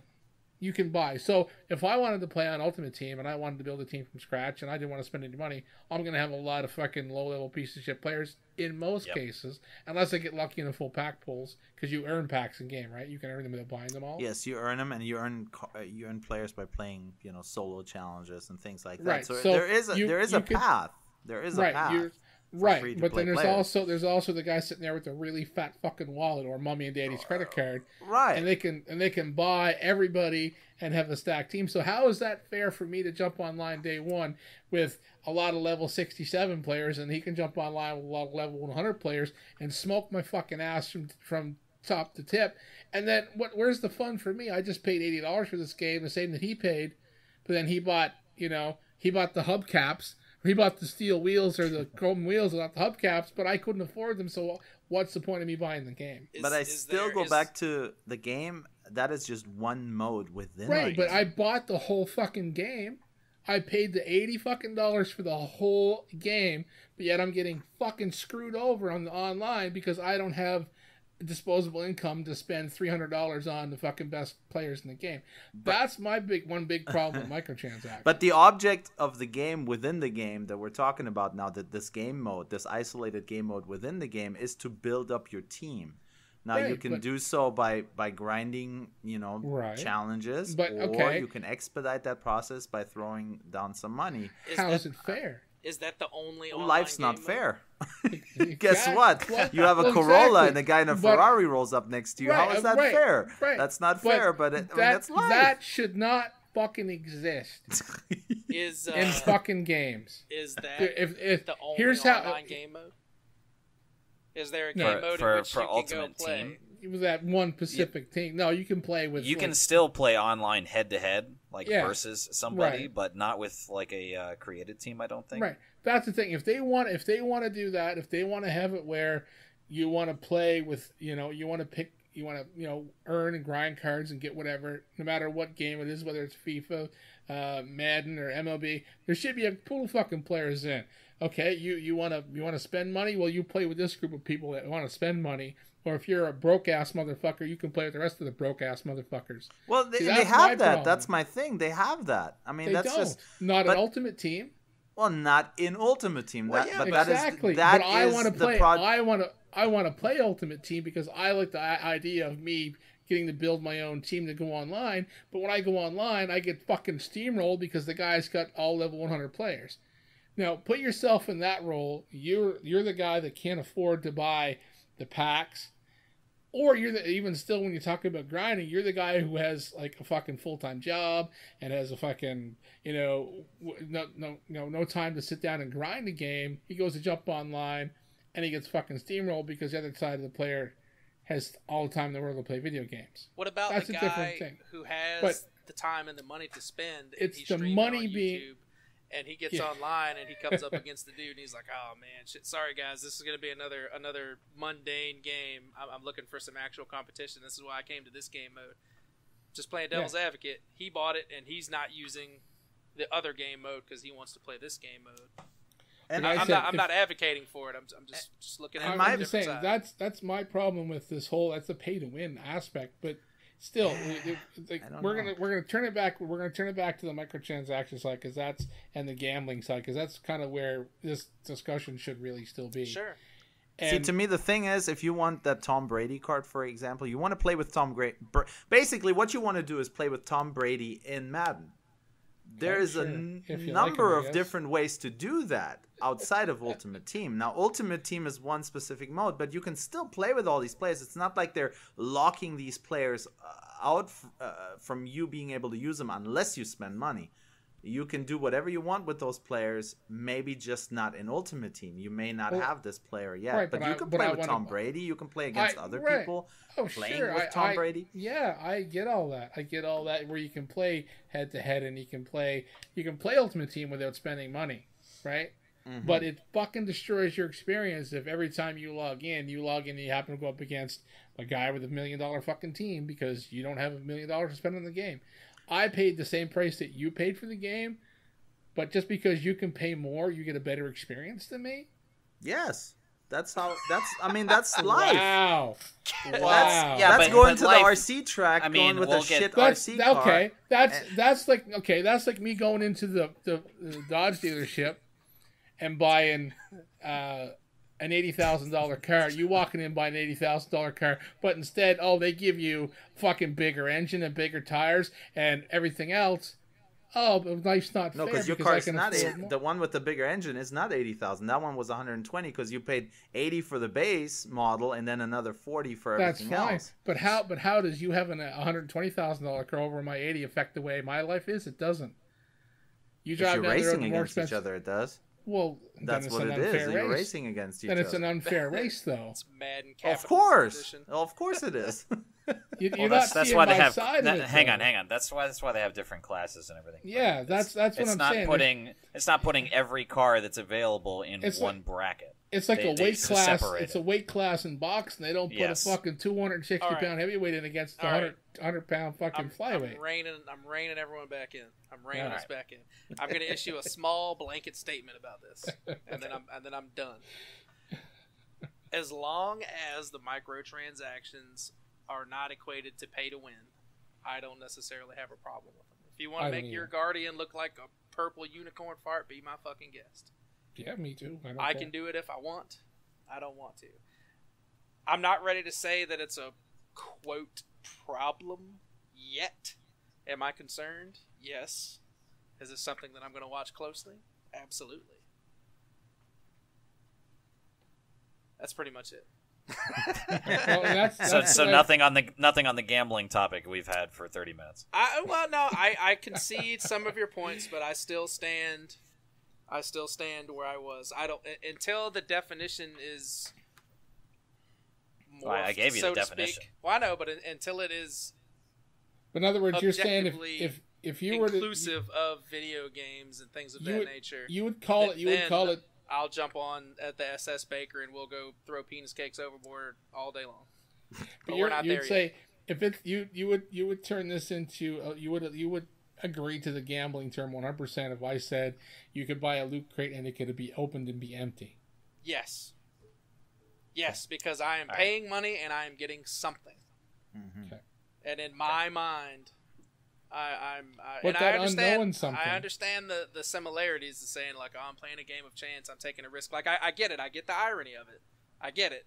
But if you're talking about me personally, gambling is hit me again, dealer. Fuck, I just lost. I'm walking away with nothing. That's gambling to me. So in other words, go ahead, Baker. So I don't disagree with you. I see it a little. I'm going to respond and tell you why you are misrepresenting the definition of gambling based on your perspective and understanding and your thoughts. From dictionary.com, again, I will use the verb and noun. Verb, gamble, to play at any game of chance for money or other stakes. Yep. And here's the big one in verb. To stake or risk money or anything of value on the outcome of something involving chance. So right there, I've got you. You're not using the correct definition. On noun, I will get you further. Right, but then they say... hang on. Wait. Any matter or thing involving risk or hazardous uncertainty. I got you with both terms of it. Hazardous uncertainty, but mainly involving risk. Well, the hazardous uncertainty is not hazardous in physical, it's monetary. What's it's financial hazardous. Yes. Monetary. Yeah, so either verb or noun, the definition is broader than what you're narrowing it to. You're not using it correctly. You say gamble is I think of this. That does not mean that what you think of is correct with the word. When did this turn into a goddamn dictionary Nazi podcast? You asked me for an opinion. Because if we're gonna argue something for an hour, we better be damn sure that we know what the definition is. What are we arguing about? See, I disagree with the hazardous outcome, though. It is not a hazardous outcome. It is an outcome that you know before going into. You're walking away with this, and this. It's not only hazardous uncertainty. It's not only that. So you not agreeing with that doesn't matter. It says any matter or thing involving risk or hazardous uncertainty, not both. No, there's gambling involving risk is the important one. Let's put it this way. Let's break it. Let's change it. Let's take it into the gaming world and let's put it in the real world. Would you walk into a restaurant, right? And they had a thing called a loot box on the on the menu board that was $29.99, and it was whatever. It was a fucking random piece of food. Would you fucking spend money on it? Fuck yeah! You know how many views I could get for that? Well, holy fuck. Okay. Oh so... no! I'm in the fucking real world, Uber. Oh, you're walking into a restaurant that serves. We'll say it serves food that you like. Buying food for your kid. Yeah. And he's allergic to fucking something. You go in with this, you're gonna buy him a $5 loot box and hope right, the hell it's not, But I'm changing it up. I'm taking it out of the gaming world. Let's put it in the real world. It's different. Would you walk into a store, a restaurant, anywhere, and pay money on a random item that you're going to consume? I would not. Not. But when you put it in a video game, now if that's was the entire restaurant, then yeah, I would never go there again. Now, if this restaurant had other menu items that I could order specifically, then I may still eat there. If they said buying this box guarantees you one of these 5 meals, and I was all right with a number of those, then sure. And that's what we get in the gaming world. You buy this chest, you get one of these things. Right, but in the real world, we don't live that way, right? Right, you but take we're it not out of talking gaming, about the right? real No, world. but I'm saying I'm changing the perspective. In other words, to try to maybe see if you can look at it from the other side of the table. In the gaming world, it's deemed okay to spend money to get a random item. But would you walk into a store and spend money to get a random item? Nope. Would you walk into would you walk into a Walmart and throw down $100? You could get a flip flop worth $3.99, or you get a $1,000 TV. No. Right? That's gambling. But I would walk into Chuck E. Cheese and give the guy $1 to have my son spin the wheel and walk away with a number of prices. To me, I equate it to that. It's still is gambling. It's still gambling. A Right, game of enough. chance is fair gambling. enough. But, any definition of matter or gambling- thing involving risk. That's the first definition part of the noun of definition. gambling as read does apply. Yes. Right. Thank you. I will agree with that. If you were buying an item in game and you're paying money for that, like a dance mode in Destiny 1, you knew what you were buying for that set amount of money. I don't have a problem with that. Well, that's a transaction. That's a transaction. When you start putting in RNG into items and they automatically put a value on it that could be, you pay $5, the item could be worth 2 cents or it could be worth $1,000. To me, that's gambling, and you're always going to go, I want the best thing, I want the best thing. You don't buy a lottery ticket hoping to win nothing. That's very situational, which is why I don't think it's a widespread. Because, I mean, if you're going to use, like, the Counter-Strike example that you used earlier, that's one game, and we'll even go MLB The Show, that's 2 games. But the vast majority of them, it's like, if I get a skin in Smite, I can't sell it. It's just one that I have. If I get a piece of armor in Destiny, I can't give it to anyone other than one of my other characters. It's just something that I have that you may not have. Right, and like I said, when it comes to microtransactions and it's non-pay to win, I don't have a problem with it. If someone wants to buy something and but it's when you're buying a loot chest or an engram hoping to get that one item, they're based this is kind of where the discussion should really loop back into those people with an addictive personality. That's just fucking candy. That's just crack to a whore. That sure. It's like, oh, if I spend gambling is so fucking easy to get addictive. I remember back in the day, I was at the carnival, man. Throw down a loony and you fucking first 2 times. What? If you're poor, it's not easy to get into.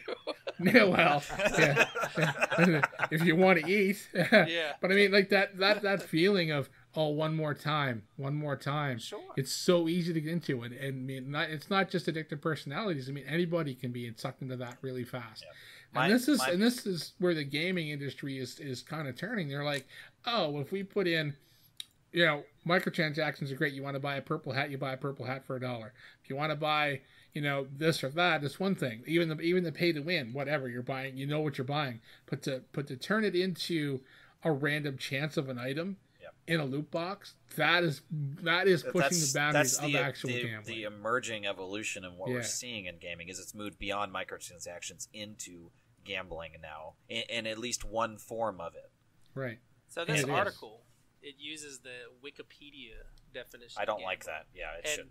And it doesn't, because it's almost counterproductive to the article, because it says in the last line is the super important part here: the uncertain outcome with the primary intent of winning money or material goods. It almost makes it sound like there's a chance that you won't get anything. That is the problem with anything of value, I would say. Well, it just says money or material goods. And the thing is too, there's no in the video games. Where's the regulation for children underage? You got to be a certain age to walk into a casino. You got to be a certain age to buy lottery tickets, but you don't got to be a certain age to spend money on PSN. According to the it's Chuck E. Cheese spinning the wheel at Chuck E. Cheese. No, what's the difference? Right, but I'm saying this is the thing. There's that gray area, and this is pushing that boundary of gray because. Right, I know what you're saying. You go into Chuck E. Cheese, the kid can spend $1, spin the wheel, win a prize, right? Win a certain prize, whatever. That's fine. But the thing is, whenever the money becomes virtual, it doesn't seem the same anymore, right? Well, I mean, maybe to stand there, aren't buying it. No, but like you look at it though, it's different though. Whenever It's like a credit card. How much easier it is to spend money off a credit card than it is to pull $1,000 out of your pocket to buy that TV, right? Yeah. Yep. It's like when you take that money and you're buying it, you put it on your PSN account, you see a game or you see a microtransaction. It's easier to spend that money because it's virtual. It doesn't seem like it's not pulling it out of your pocket. So you're not going to stand at Chuck E. Cheese. Most people hopefully aren't going to stand at Chuck E. Cheese and just stand there and just pilfer their pocket for money after money after money to spin this wheel for this little kid toy, right? Yep. Right. In most cases. There might be someone that does that. I don't know. Maybe Uber has a problem with that. But I'm saying when it turns into the gambling side of it, is how it is, in the video game world, it's fine. But in the real world, no one's going to buy a fucking loot box. Right. But also in the video game world, kids don't usually have credit cards. Kids don't. Right, but a kid doesn't need a credit card to buy PSN money. Unless they might have a gift card or a GameStop card or PSN card, and they may very well use it on that. And, to me, that's just... I don't know. For me, even without the kids, if we talk about, the kind of alignment with the community on what we feel is a good practice and a bad practice, gambling, to me, as it's becoming... It's still dressed up, they call it loot boxes, loot crates, packs, whatever they want to call it. They're dressing it up in different forms, but there's aspects of gambling right now in the gaming community. And I disagree with that practice. I think that from the developer side, it's predatory. And Definitely. they're getting more money from a gambling incentivized type of way. Like I just, if we can't all come to an agreement on even what the definition is, which is why I'm using the dictionary here. That's why I pulled it out exactly. It's because we need to agree on what the definition is. And from the definition, we've established it is gambling. Right. Yep. From the definition, yes. So the moral question that piggybacks on, okay, we've accepted that there is forms of gambling in this, is do we as gamers, as the community, do we want this? That's a question that we haven't really hit on because we've been arguing semantics back and forth for 45 minutes. True. That's true. I'm disappointed in us for that, but I don't know. I feel like we should be able to agree. Like the good in me says that people shouldn't be, subjected to this type of thing in our games. Gaming, is a way for us to, most of the time, positively escape and experience, entertainment, and a lot of times it's innocent. Some people get really into it and lose their lives into this kind of stuff. Like it's a serious thing when you involve a gambling monetary aspect to it. When something is left to chance that people are spending real hard-earned money on, it starts affecting other people's lives. There are people that have spent hundreds, if not thousands of dollars on this stuff, and yes, that's an extreme minority. It is. But they're still part of our people. I'm one of them. Yeah, I would rather not see that. I'd rather them try to introduce something else or something different, or if we just have to cut out that aspect altogether, I would rather have that. Honestly, I don't think that it's moral of the companies. Go ahead? Are you against casinos? And I'm not trying to open another can of worms. I'm just looking for perspective. From a moral standing, yes, I would be against casinos. Do I think that it's ever going to go away? No. Am I never going to go to one? No, I probably will at some point. But overall, do I think that it causes more harm than good? Probably. Yeah, I think I would say that. I feel like I probably take that stance towards what we're talking about right now. Yeah. I don't feel like I've gotten that based on your responses, though. Well, as your opinion of the Atari handheld did while you were talking about it, things change. Okay. So let me say this: I don't mind it. I understand your points, and I don't mind it because if I want to spend some of my money, that is my decision. But I know that I am not the kind of person to get hooked, so to speak, addicted.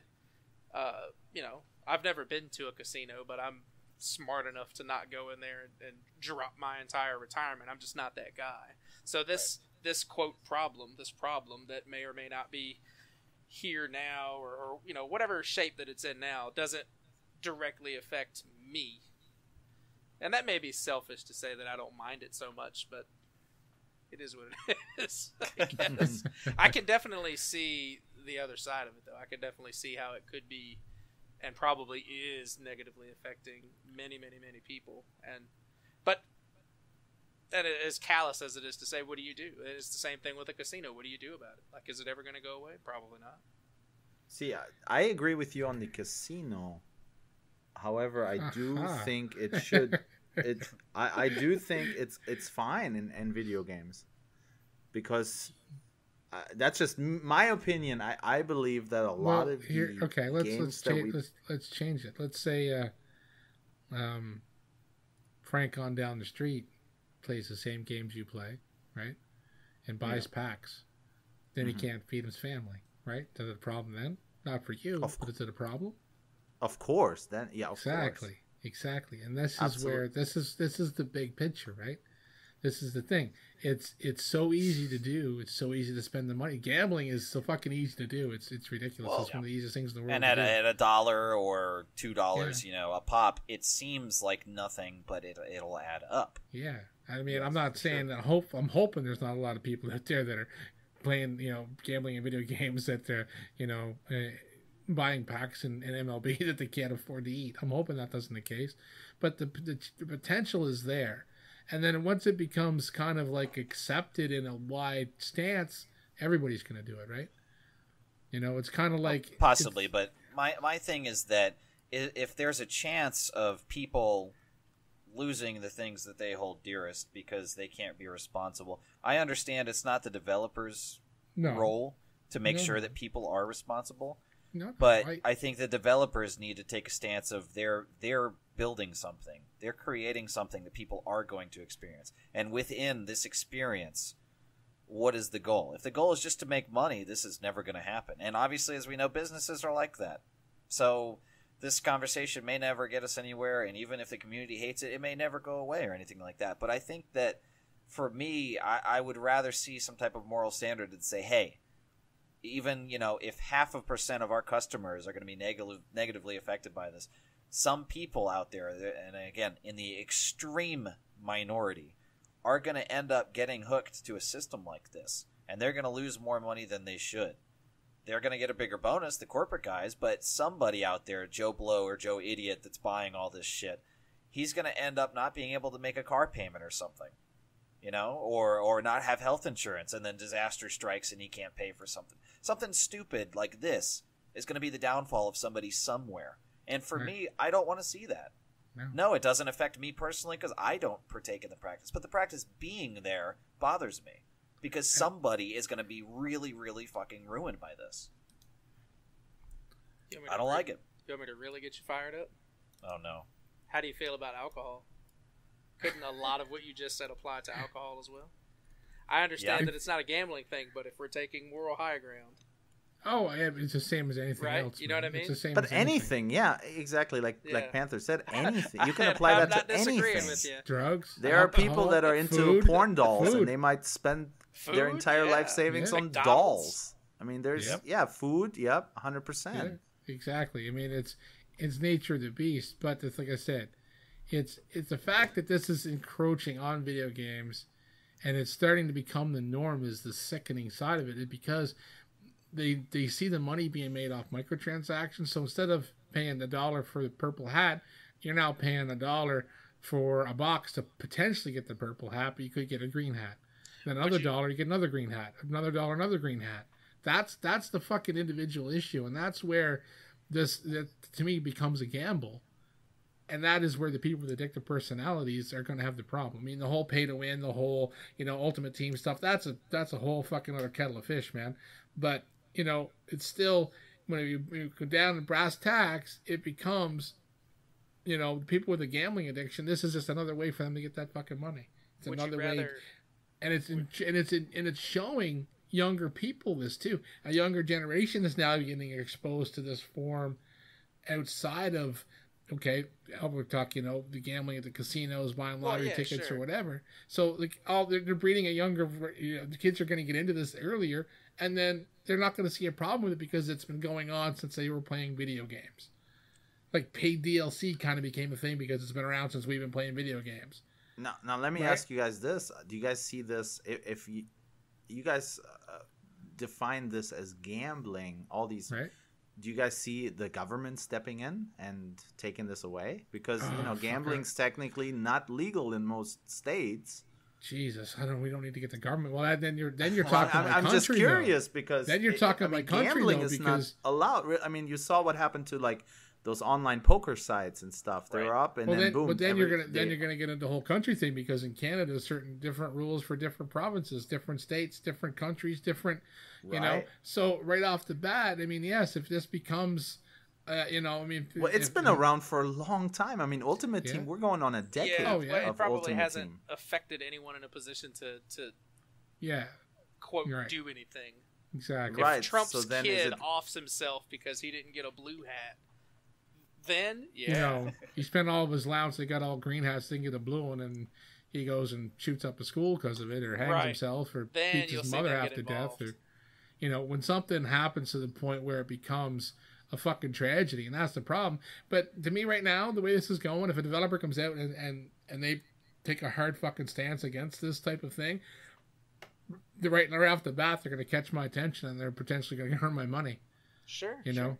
Would that's the thing. Rather pay maybe more for the game and know that you're going to have to buy any and all DLC as a way to trade off not having microtransactions in that game? Is that a concession that you're willing to make? That is a great question. Like, because if you want continued development and continued content for it, that money has to come from somewhere. So are you willing to give it to them more up front or more in a chunk for said content and not have any microtransactions? Are you comfortable with that? Yes. Not more upfront in the way of is paying more as for like all the DLCs included, because what you're talking about is like the games that are rolled out on release with a season pass and all DLC. I don't want to see that practice. No, I want base game, right? And I'm settled that DLC is never ever going to go away in the history of ever. Sure. Never in the future. Sure. DLCs will be a thing continually. So what I want is I'm okay with the current system of DLCs, separate, paid for, developed after the fact.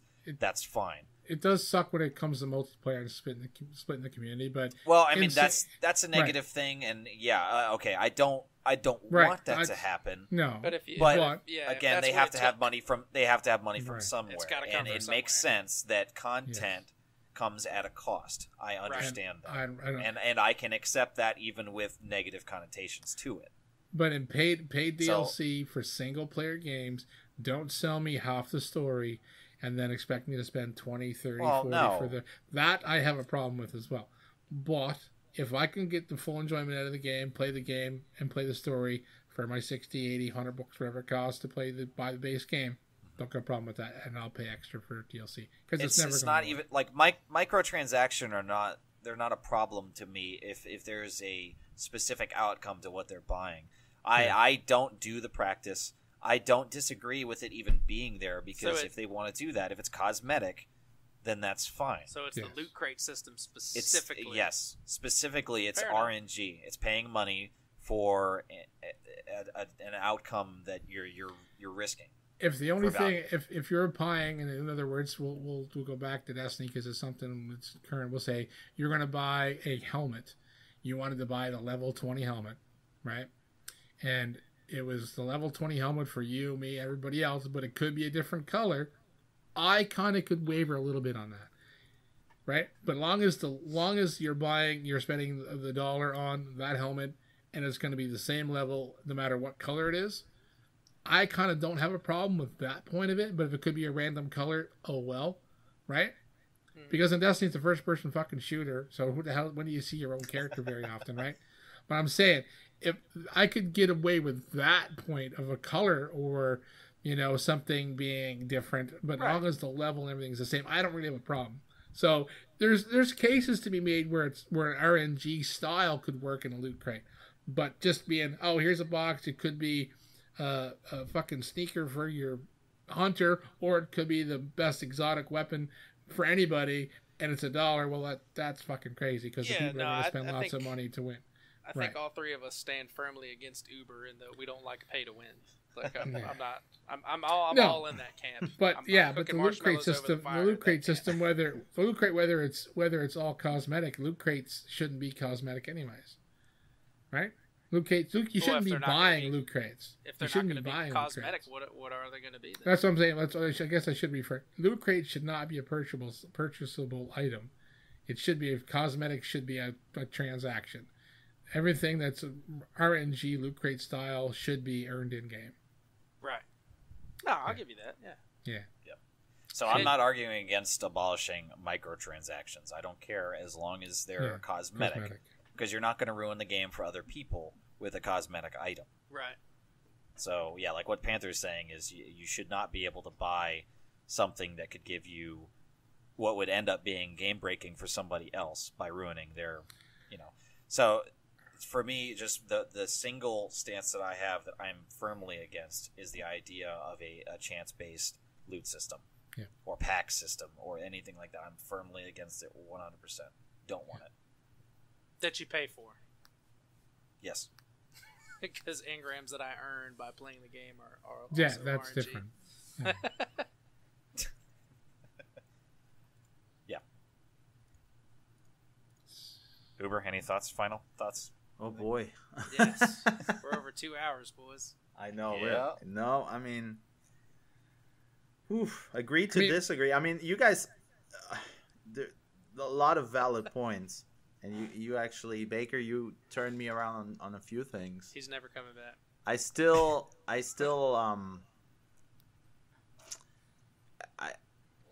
still okay with it being in games 100% because in the end, you know what you're getting. I feel like, and these games are getting bigger.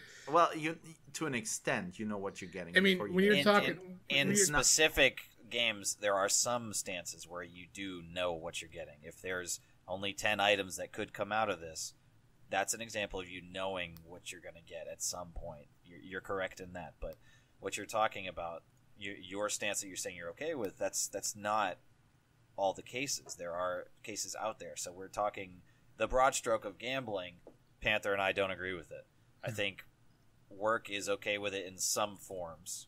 Yeah, but you're saying broad strokes. Yeah, I don't mind it. Exactly. I don't mind it as long as it's not all or nothing. That's what I'm trying to say. To where you become you spend money and have a chance of walking away empty-handed. So in other words, opening a loot crate, it could be empty. Yes, correct. Never gonna happen. Then I'd have a really big problem. But you don't think that like a level 0 item on there is as good as empty? It has as much value as nothing? I don't, because it holds value. You never know who it holds value to, and you never know.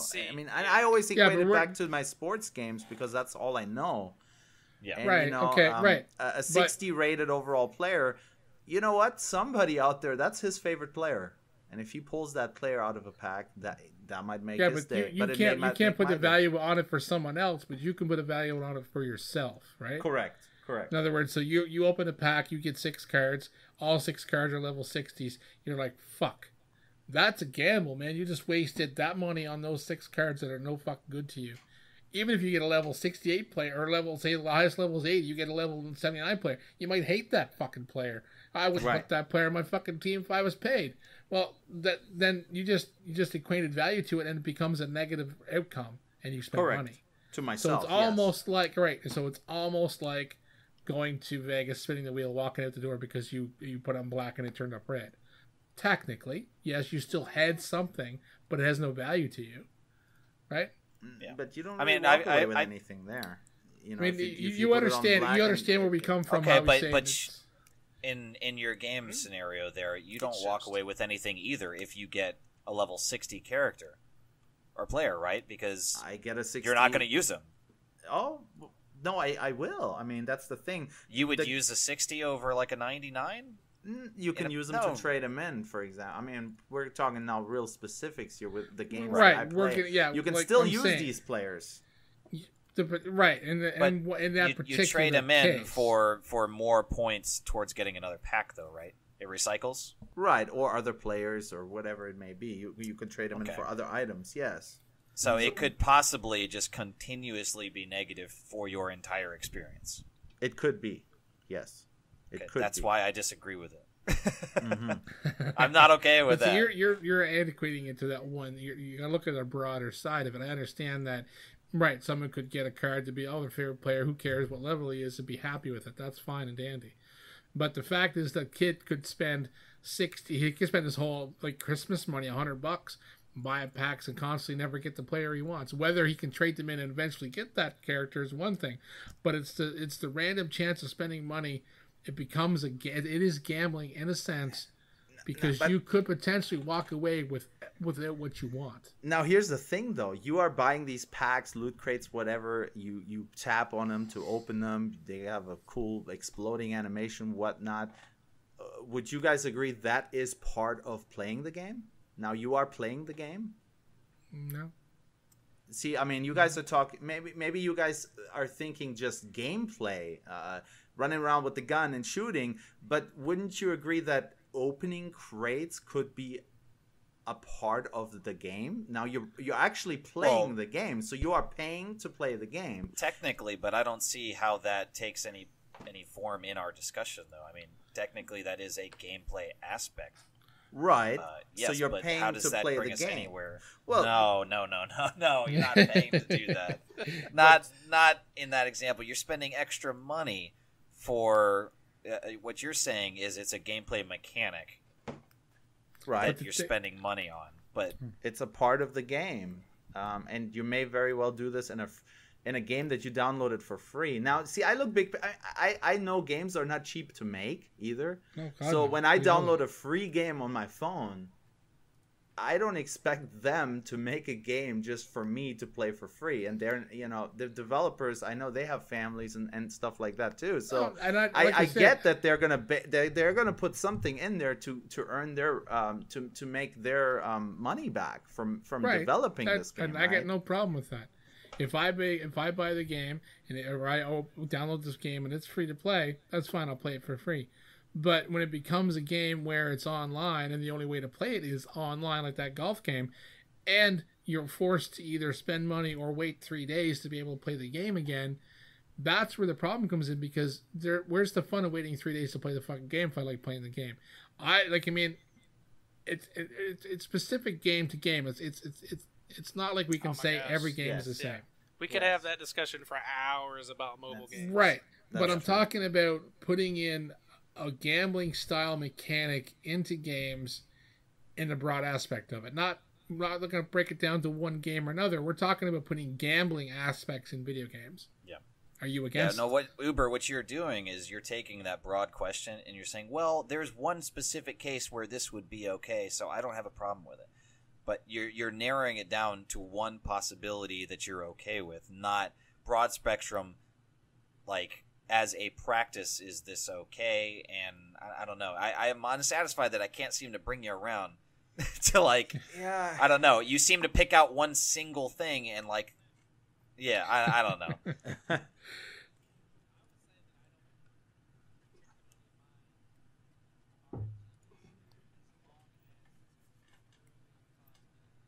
Right.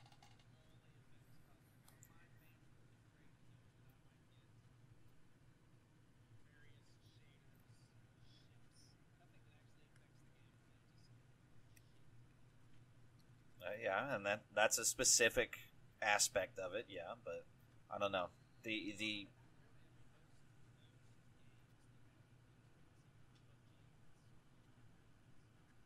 right.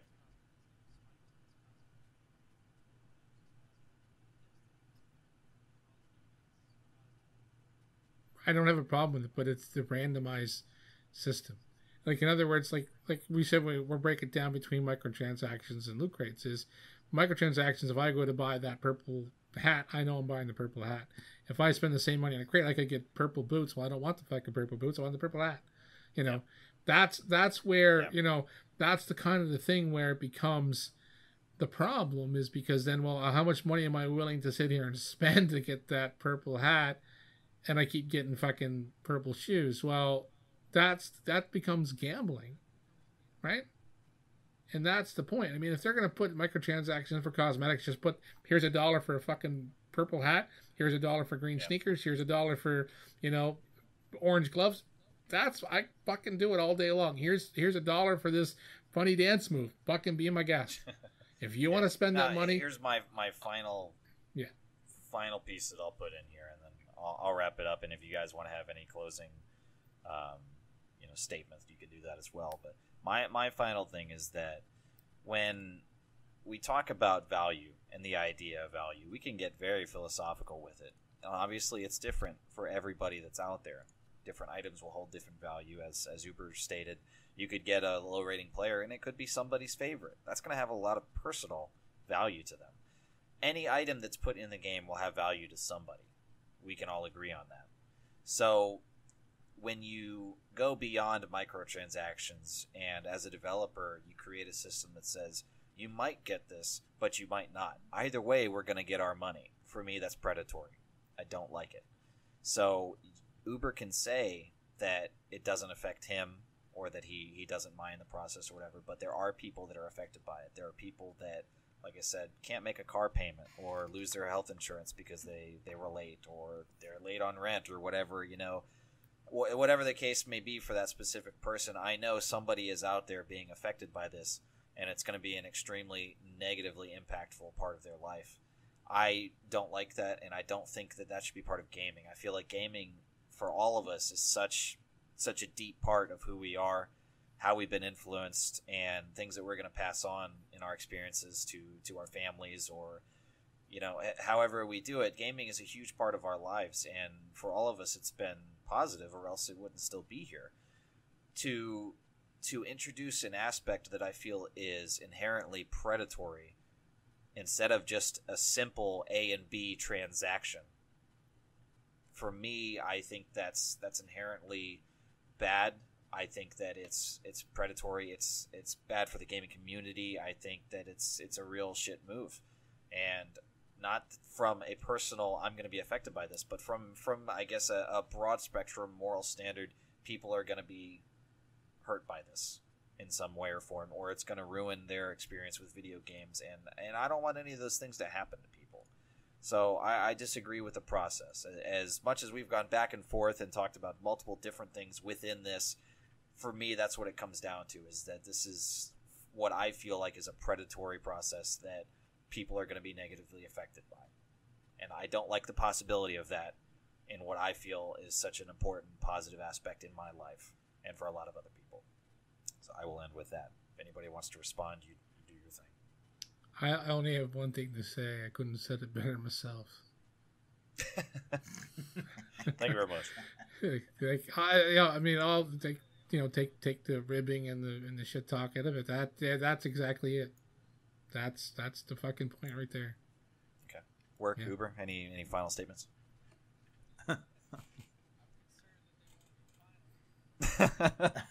I'm not gonna push it. I'm done with mine, so I'm not responding.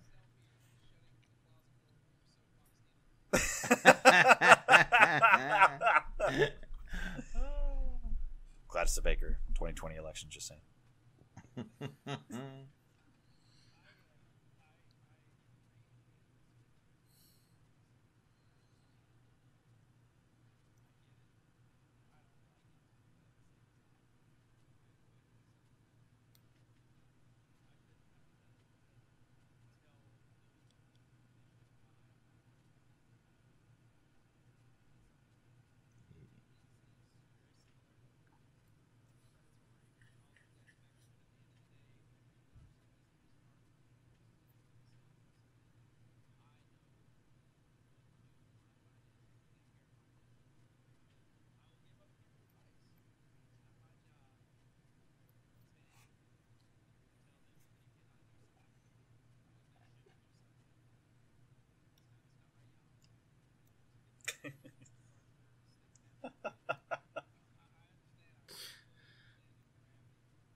well said.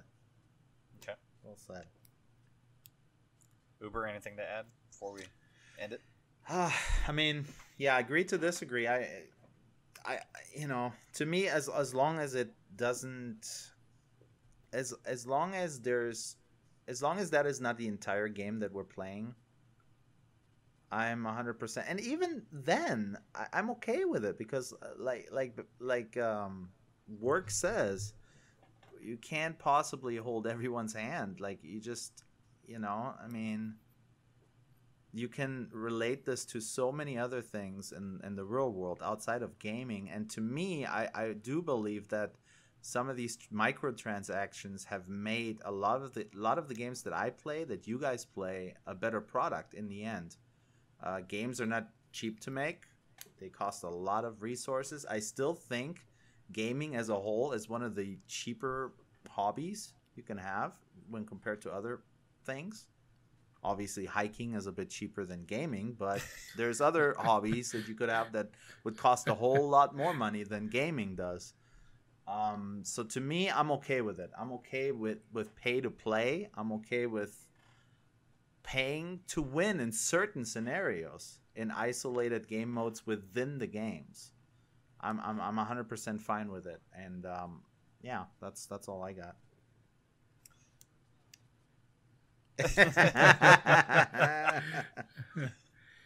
Yeah.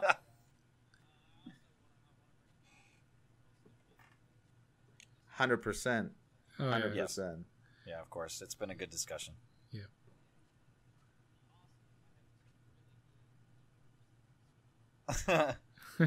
Okay, well, They've after been marinating. Yeah, that's That's a very, very heavy podcast. But like I introduced it, though, it's a serious topic, and that's why it warranted serious discussion. Yep.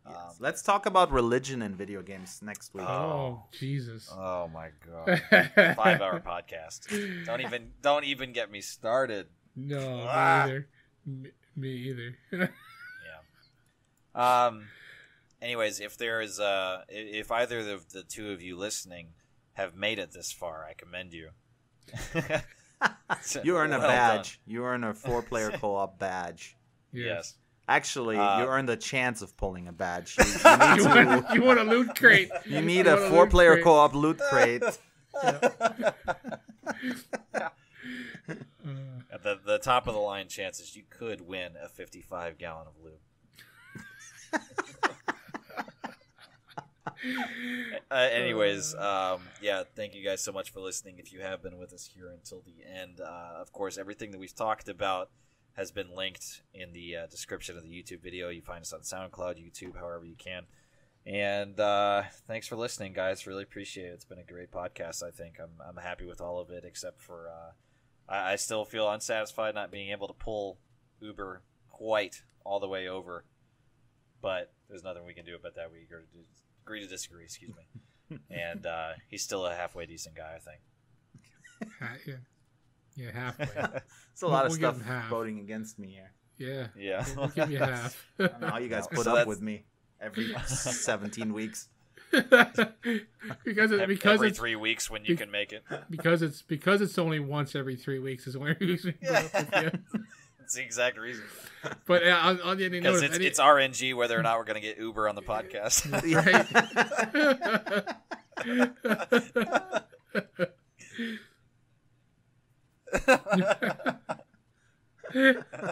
this case, it's pay to lose. I've been called worse. Fuck. It's fantastic. All right, so All right. that's it for me. That's I'm it. done. We're done. Thanks, guys, for listening, and see you later. Nobody else is going to say bye? Work. Later. Guys. Yeah, But we're I done. am. Later. I'm sure. Later, all.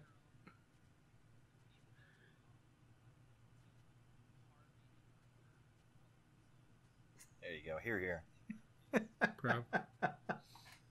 Anyone named Harvey and Irma were not directly pointed at you. Yes. Yeah. There's actually an elderly couple who have been married for like 72 I saw years, right? Yeah. There's some ridiculous amount. Yeah, he's out there dancing.